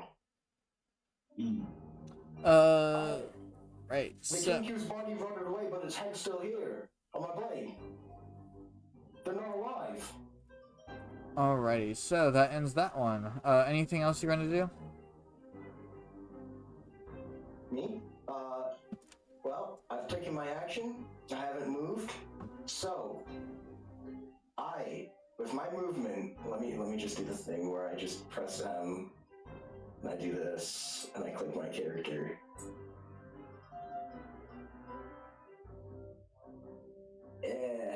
Let me look. So,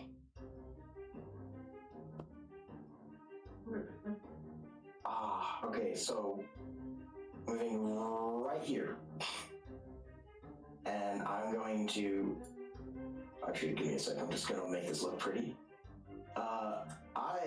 I think I have a bonus. I still have like bardic inspiration I can use.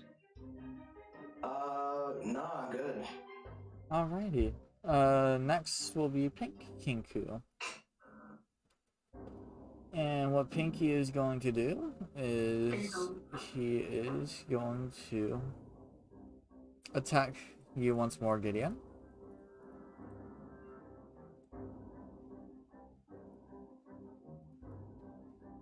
He whiffs that completely, and after finally giving up onto you after that final hit, he is going to go strictly over here. Okay, I'm gonna make an opportunity attack. Go ahead. That 14 plus that 4. hits. Hell yeah.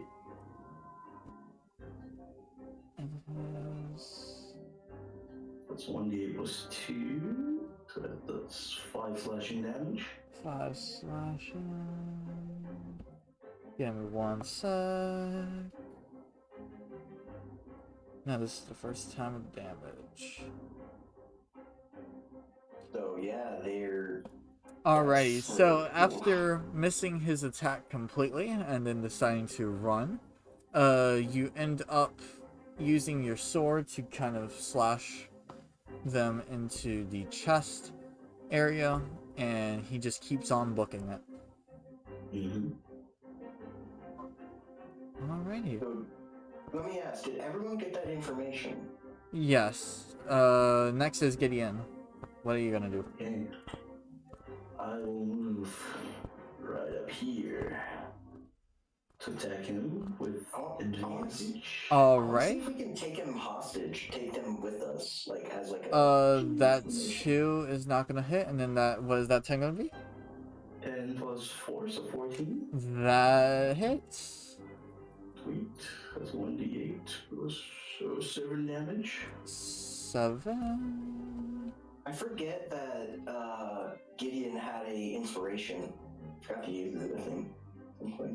Alrighty. Oh, sorry for thinking out loud. I'm sorry. My bad. Anything else you're gonna do, Gideon? Nope.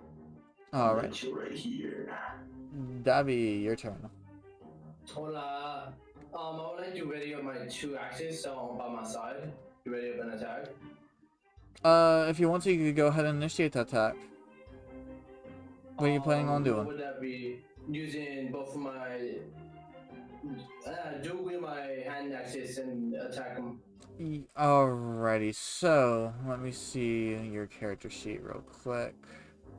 Do you have you can take an attack with a light melee weapon holding one hand usable. Okay, so if you want to, what we can do is that you could attack with your first hand axe, and then use a bonus action because you have 2 weapon fighting. We can make a second attack with that. However, there won't be any hit modifiers with that bonus action one.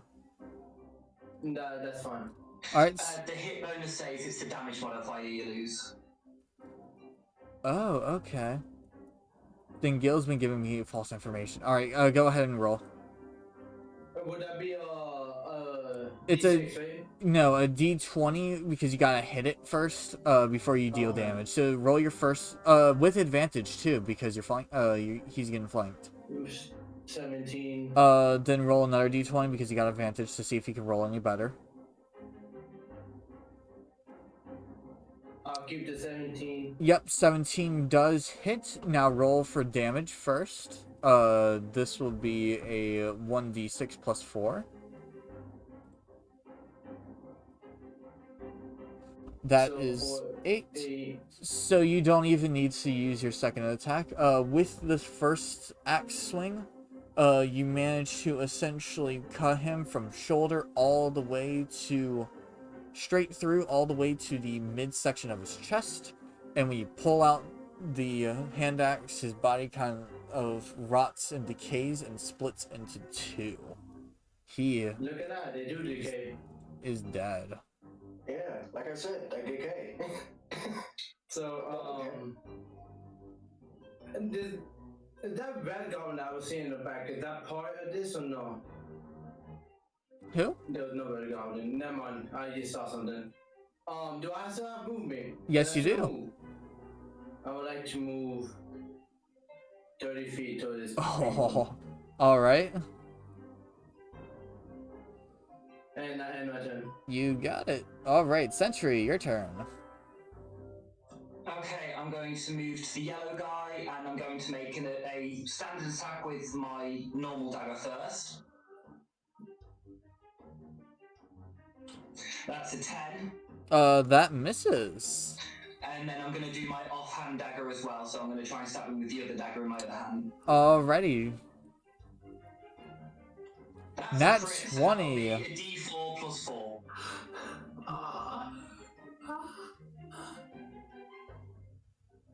So he takes 8 points of damage. 8 points of Nice. damage. Alrighty.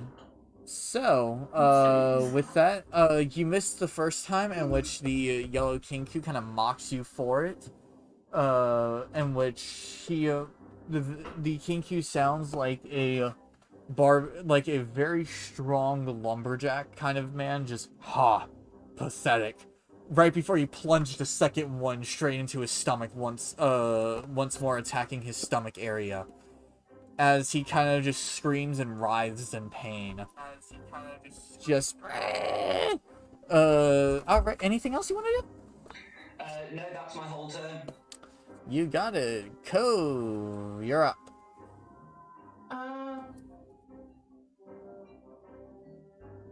I would like to Rage. Rage. Imagine. I would like to rage. Nah, I'm gonna use I don't know if I should. Do it. Are you gonna? You know what I want to do, Gil. You know what I want to do. Right? I don't know what you want to do. You know what I want to do. I have no idea. Do it.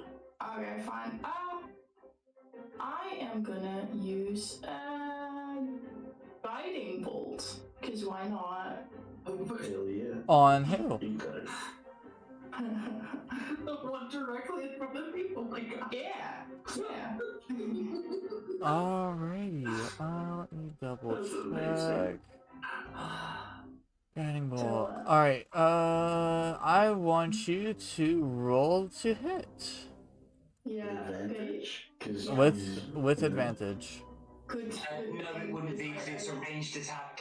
So the advantage and disadvantage would cancel each other out, making it a straight roll. Oh, okay. Then Does it have to be a ranged attack though? Yeah. Guiding bolt is a ranged spell attack. It says in the That's spell. why I said right next to him. That's why I was like, That's a bit of okay. a shame. That's fine. You still got a straight roll because it just cancels out the disadvantage because of the flanking. Yeah, then I miss. what'd you roll? I rolled a 4. 4 So- plus 5, 9. So you charge up your guiding bolt, and because you're a water genasi and your god is from the Navatria, instead of its normal coloration, it turns into kind of like bubbles, essentially, forming around it before it ends up slowly conforming and tightly densing together and firing. And as soon as you fire, it ends up just missing the Kinku and also Gideon, and hitting the tree that is right behind Gideon. And with that, it ends up piercing a hole straight through the top of it. Anything else you would like to do?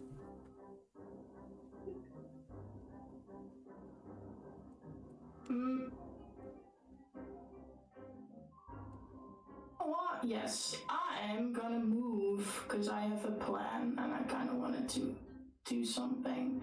So, I want him to make an opportunity attack on me. So, go on. I'm moving. Do it.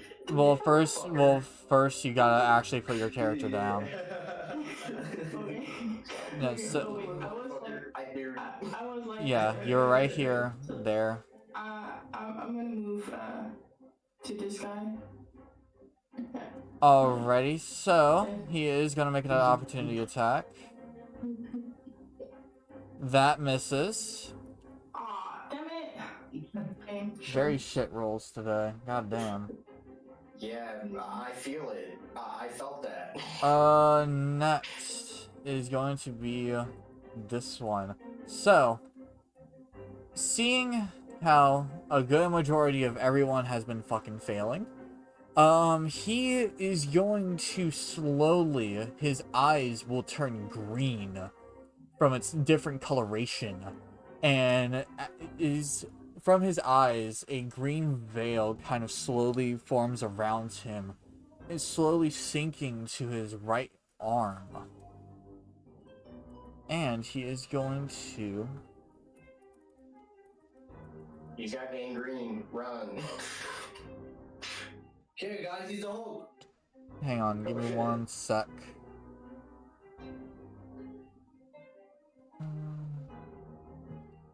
He is going to try and touch you. Cove. Sorry, I can words today. Wait, who is? Yellow. Guy? Okay. He's now Mr. Green. Does a...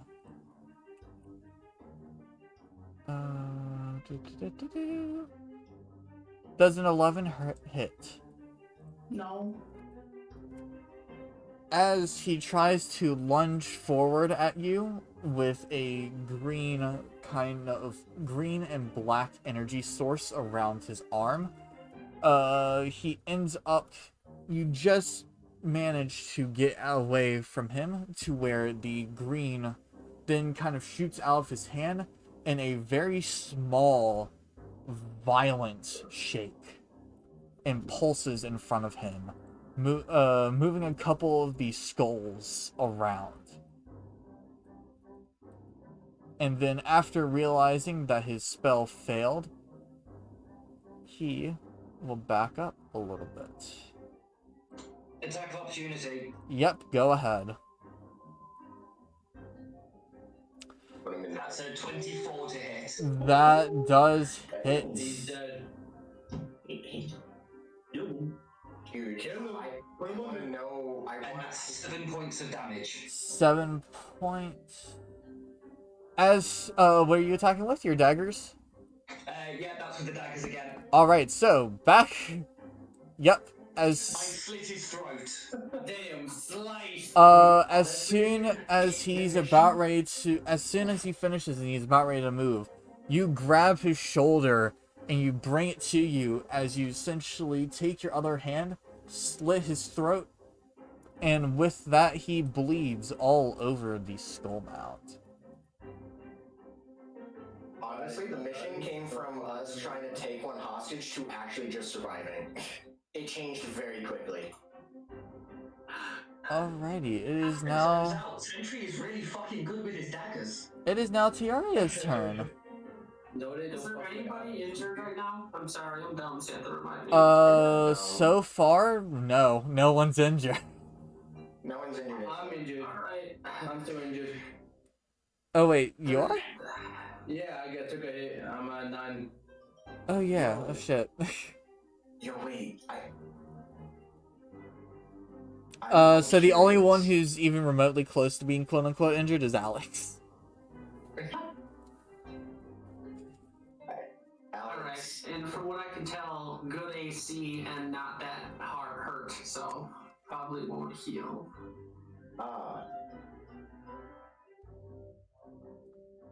To try to, these things are like rotting.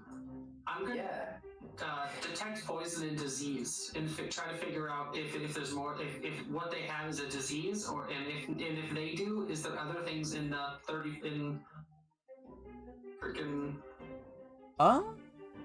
Go this area of me. go ahead and roll for that. So, No. There is no roll with that spell. Oh You wait, just have shit. to admit you're not in the area. I don't know my spells. Okay. With what you can gather, give me 1 second. I'm consulting the other D. Mr. Rain, may I make a Skyrim reference? I was trying to avoid a Skyrim reference. When the first shot was fired, I was going to say an arrow to the knee, but that's when I said shin. You went with the Skyrim reference with my shot and then just slightly tweaked it. Yeah. Well, we won't actually go there.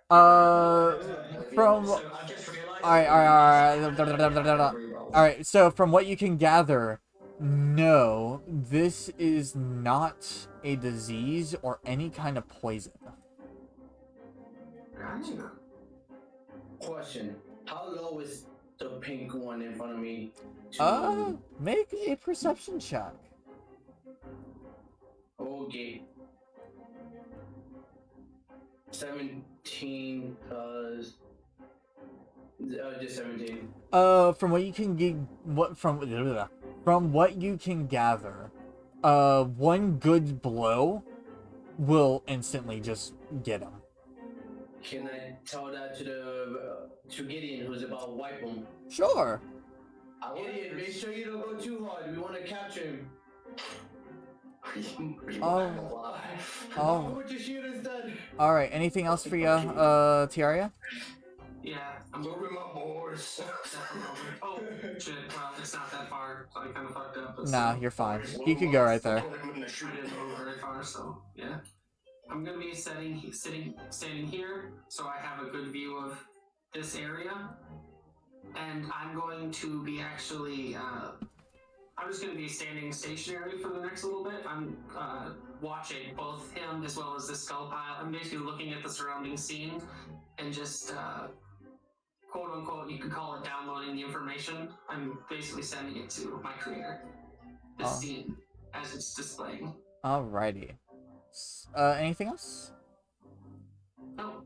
Alrighty. So, next is going to be Orange, in which he is going to That's move. orange. Oh, I thought I was red. Yo, I'm colorblind.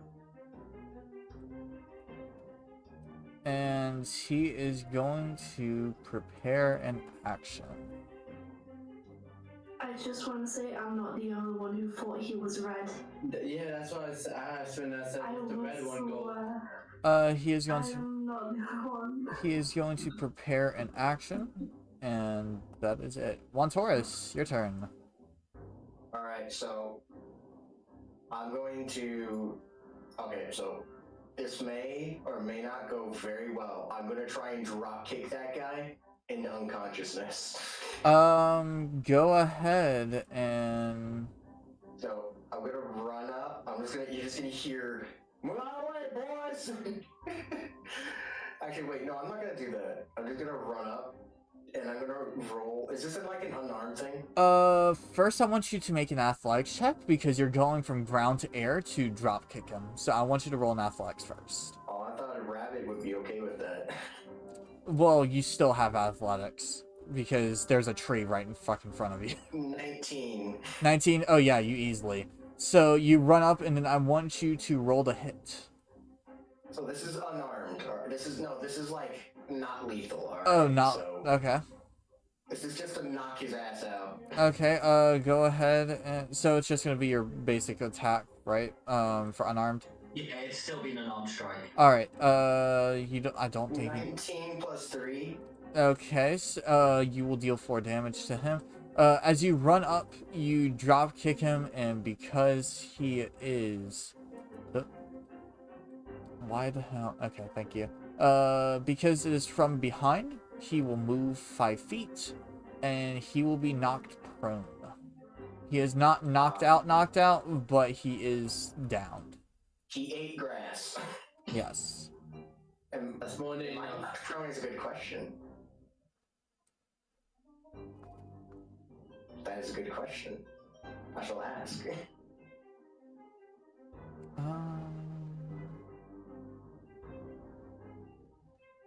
Alrighty. Anything else you would like to do on Taurus? Well, that was my action. So what I'm gonna do? Let me see. That was my one action. Nothing else actually. I'm good. That's actually, it. Wait. I'm gonna hide behind this little stump. I'm just gonna sit, like, I'm gonna look, I'm just like hold, I'm just gonna, like, behind it, just there. Because I moved, like, right here, right? So am I allowed to, like, Yeah, there? I'll allow it. Alright, I'm just there at the stump, looking at him. Alrighty. I just say, eat fucking shit. Alrighty, it is now Kinku's turn. Kinku is going to use its action to get up My guy gets so pissed when he gets hurt. and move 30 feet over here. And he is going to end his turn. Alrighty. Isn't he? Wait, he got up with his action. Yes. Okay, and then he moved. Isn't it half his action because he? It's half your movement speed. Yeah. Shit. Then what we'll do is, we will half his movement, so it'll be 15. So technically, if you were wanting him to dash, he could move 45 feet total and move another 50 So from that where would- he's finished it. So that'll be But 15. he did He'll use his use his action already. action. To get up. No, it doesn't use your action, it uses half your movement. Oh, thank you. Alright, we'll have him right there. Alright, your turn, Gideon. Okay. Well, I believe. Okay, sweet. Gideon's gonna drop his sword and shield and pull out his crossbow. Load it and fire it at the penguin. Alright, go ahead and roll to attack. No. Yeah. What's the bonus for that? +3 is a 10. That misses. So you fire your crossbow, and the bolt just whizzes past his head. Okay. That's the end of my turn. Alright. Actually, Oh. I will, let's move over here, I guess. Alright. That's the end of my turn.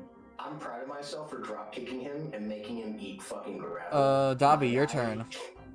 Okay, got a couple questions. First, do I know that the orange one is there? Roll a perception.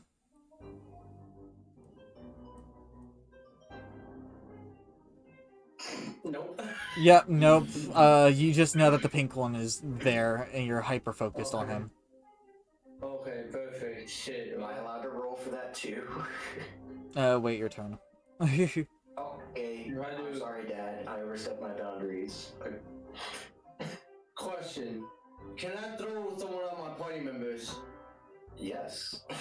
What? Not a thing I can do. Wait, you want to throw your party member? No. Yeah. You can do that. You can absolutely fucking do that. I can't, right? I Listen, think that'd hey. be What I- up to the DMs. Wait, so The count. can Hang I on. The do that? council needs to meet. The castle needs. Cause I was thinking I want to throw Sentry if he's okay with it, because he has a better athletic check. Honestly, No. I've done this before. Hey, I'm willing to get thrown. Guys, But what? Ari did just say no, that Sentry will not be willing to be Sentry thrown. would So not be willing to be thrown. Yes. Probably be too heavy to throw, being as he's literally made of fucking metal. yeah, you would not be able to lift him. Man, I want to throw one. You can I probably. know. Alright, just how about this? Not this encounter, but some other encounter. How about that? Because we don't have a lot of time left. That is not a guarantee, though. That is a maybe, depending on the situation. Alright, so what I'm thinking, honestly, I remember when I was in a different party. Hank, Through the halfling. Remy, Yeah, sorry. this is a story for another time. We don't have a lot of time left. Let's just yeah. get through this. I'm Alright? just gonna go Alright, here got it. and My bad. do a dash Do it right that. here. Alright. 15 feet, right, for dash? 30 feet. It's your full 30 movement feet? for dash. 30. I'm just gonna stand right in front of him. Alrighty. No actions I can do, right? That's all? Yeah, that's all you can do. Okay, I am my turn then. At this point, you will be able to notice the orange, Kinku. Perfect. Alright, it is now Sentry's turn. Do I see said orange Kenku? Yes. Okay, I will move up to it. Like that. I'm guessing its held action is going to go off. Yes, because you entered his radius, his held action is going to essentially, you see the same green glow that the other one did, and perform a veil around it. And it is going to... Does a 19 hit? Yes, it does. And it is going to roll for damage. 9 damage. Oh, I'm just alive. Perfect. Alrighty. I get my 2 attacks against him. So, as you turn the corner, you see this orange kinku went from normal to green veil as it touches your arm, and as soon as it touches your arms, a blast goes off, and your right arm... What sort of damage was it, actually? That is... Why do I have a feeling it's gonna just do absolutely fucking nothing? Because if it's poison, I'm resistant. No, it's not poison, it's necrotic. Okay, no, that's fine then. It still affects me normally. But no, in that case then, I'm going to make my normal and my offhand attack with my daggers then. As it finishes its movement, or not its movement, as it finishes its attack, your right arm gets touched. And as it does, the blast of it kind of crinkles the metal as if it was like a tin can that was getting, like, stomped on. Okay, right, well, the attack, natural 18, so that first one's definitely going to hit. Yep. That's 8 points damage on the first, and then the offhand attack.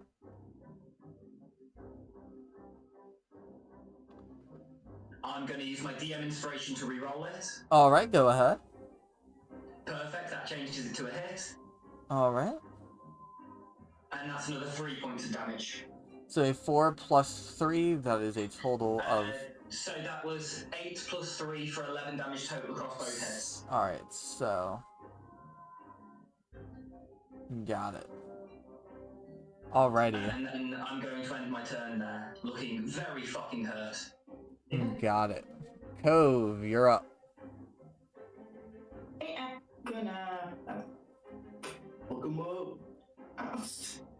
I am gonna cast Sacred Flame on orange guy back there. Go ahead.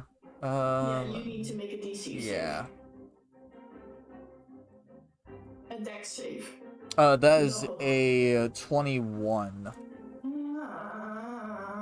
Guess I'm not doing anything then. Alrighty. That's it.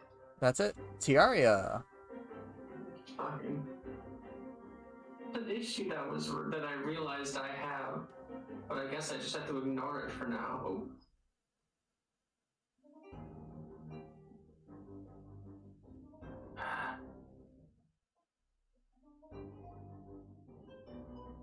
Son of a, I hate this.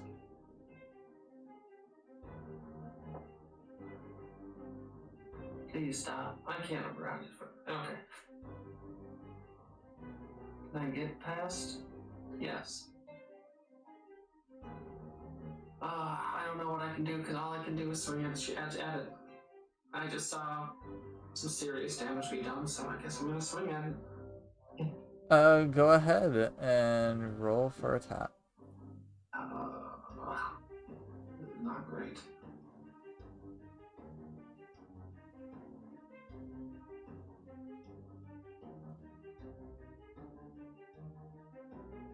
Okay.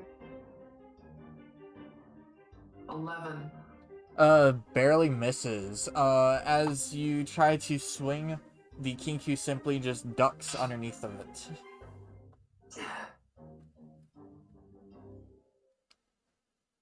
Alright, anything else?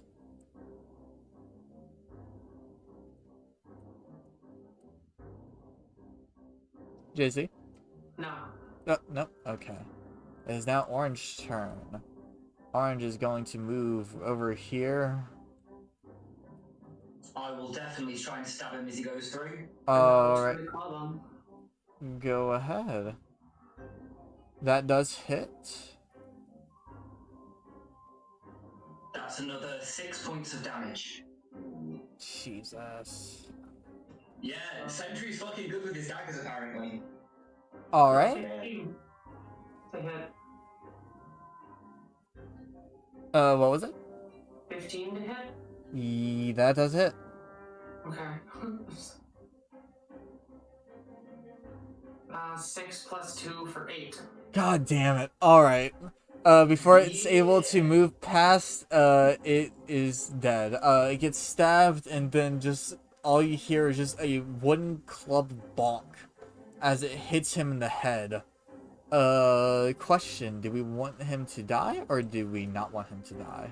Well, if he got bonked by me at the end, ideally we just keep him like unconscious. Like I tried to knock him out. He is unconscious. Next is Montaurus. Alright, so I want to get another one of them. I want 2 sources of information. Information is valuable. So I think I can, let me see. Does this, I got my character, so let's see.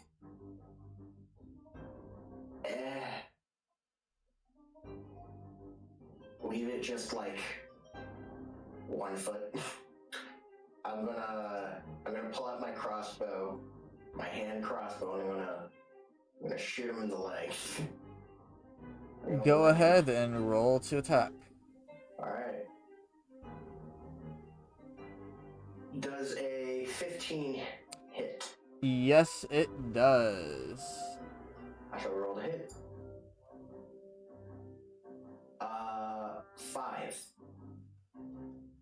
Let me refer back to the notes. Okay, so with that said, this crossbow, as soon as you unload it, goes straight into the eye of the Kinku, and goes from the eye straight. Oh wait, you said through the leg, right? Yeah, I was legging him. I'm making sure he lives. Okay, as soon as you do that, his leg immediately slips out from underneath of him, and he is knocked. Yeah. And congratulations, you have won. Honestly, that was fun. I love that. We are now out of initiation mode, and I'm thus going to use my last spell slot then to cast Cure Wounds on myself. go ahead and roll for HP. I get 7 of those 9 hit points back. Nice. Bloody hell. Does Big T have any heals left? My guy, that was quite a fight. I haven't had one of those in a long time. That was quite a nice bash. I loved it. Fucking bastard shanked me though. Not a pleasant feeling. Bad reminder. He left a fucking gash in my goddamn jacket. Sentry's going to use the cloak of the Kenku to clean his daggers. You use the cloak of the Kinkus to clean off your daggers, and you sheath them once when you are done. Alrighty, so the pink one, once when it's knocked down, we end up, once when he is knocked down, he tries to get back up but can't, and he ends up rotting away. So he is dead. Damn shit. The orange one, however, looks perfectly fine. He's not like the other Kinkus. He's perfectly healthy.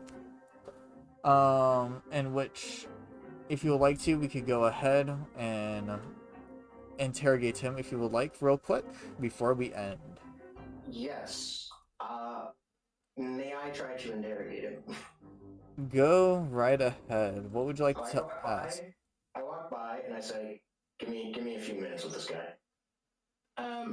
Quick question, Wolf. While they start interrogating that guy, can I stay at the bodies and pray for them? Yes. That's what I was gonna do. Yes, you two. Alright, how about this? You two can both pray at the dead bodies. One Taurus, what do you want to ask? So I'm gonna ask Dobby to fucking hold him down. Just letting you know, he is unconscious and bonked out, and I have been aware that unfortunately we are out of time, so it looks like interrogation will have to happen next week. Oh, Thank you for an amazing session. awesome. I love that. So he says, Dude, I love that. Dude, I got London. That is my first combat encounter. I got London.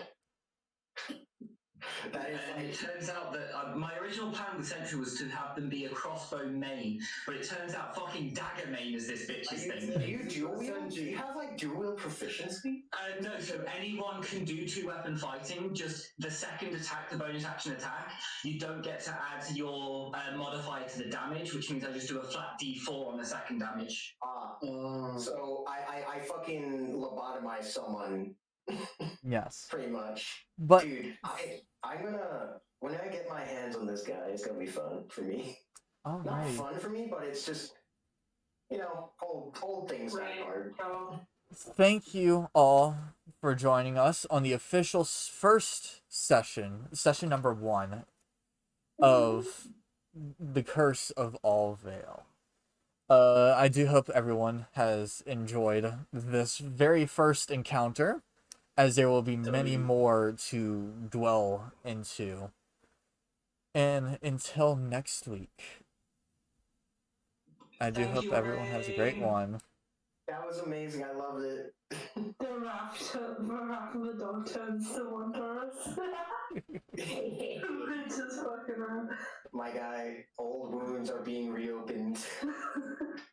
My guy got shanked. Oh, yeah, the reason why I wanted to throw it is because I thought you can do that side skill and maybe like jump onto his shoulders and stab him and then like pin him down. Yeah, That's what I was thinking. that's what I think whenever that happens. So that was awesome. I loved it. I hope, like, honestly, what I was thinking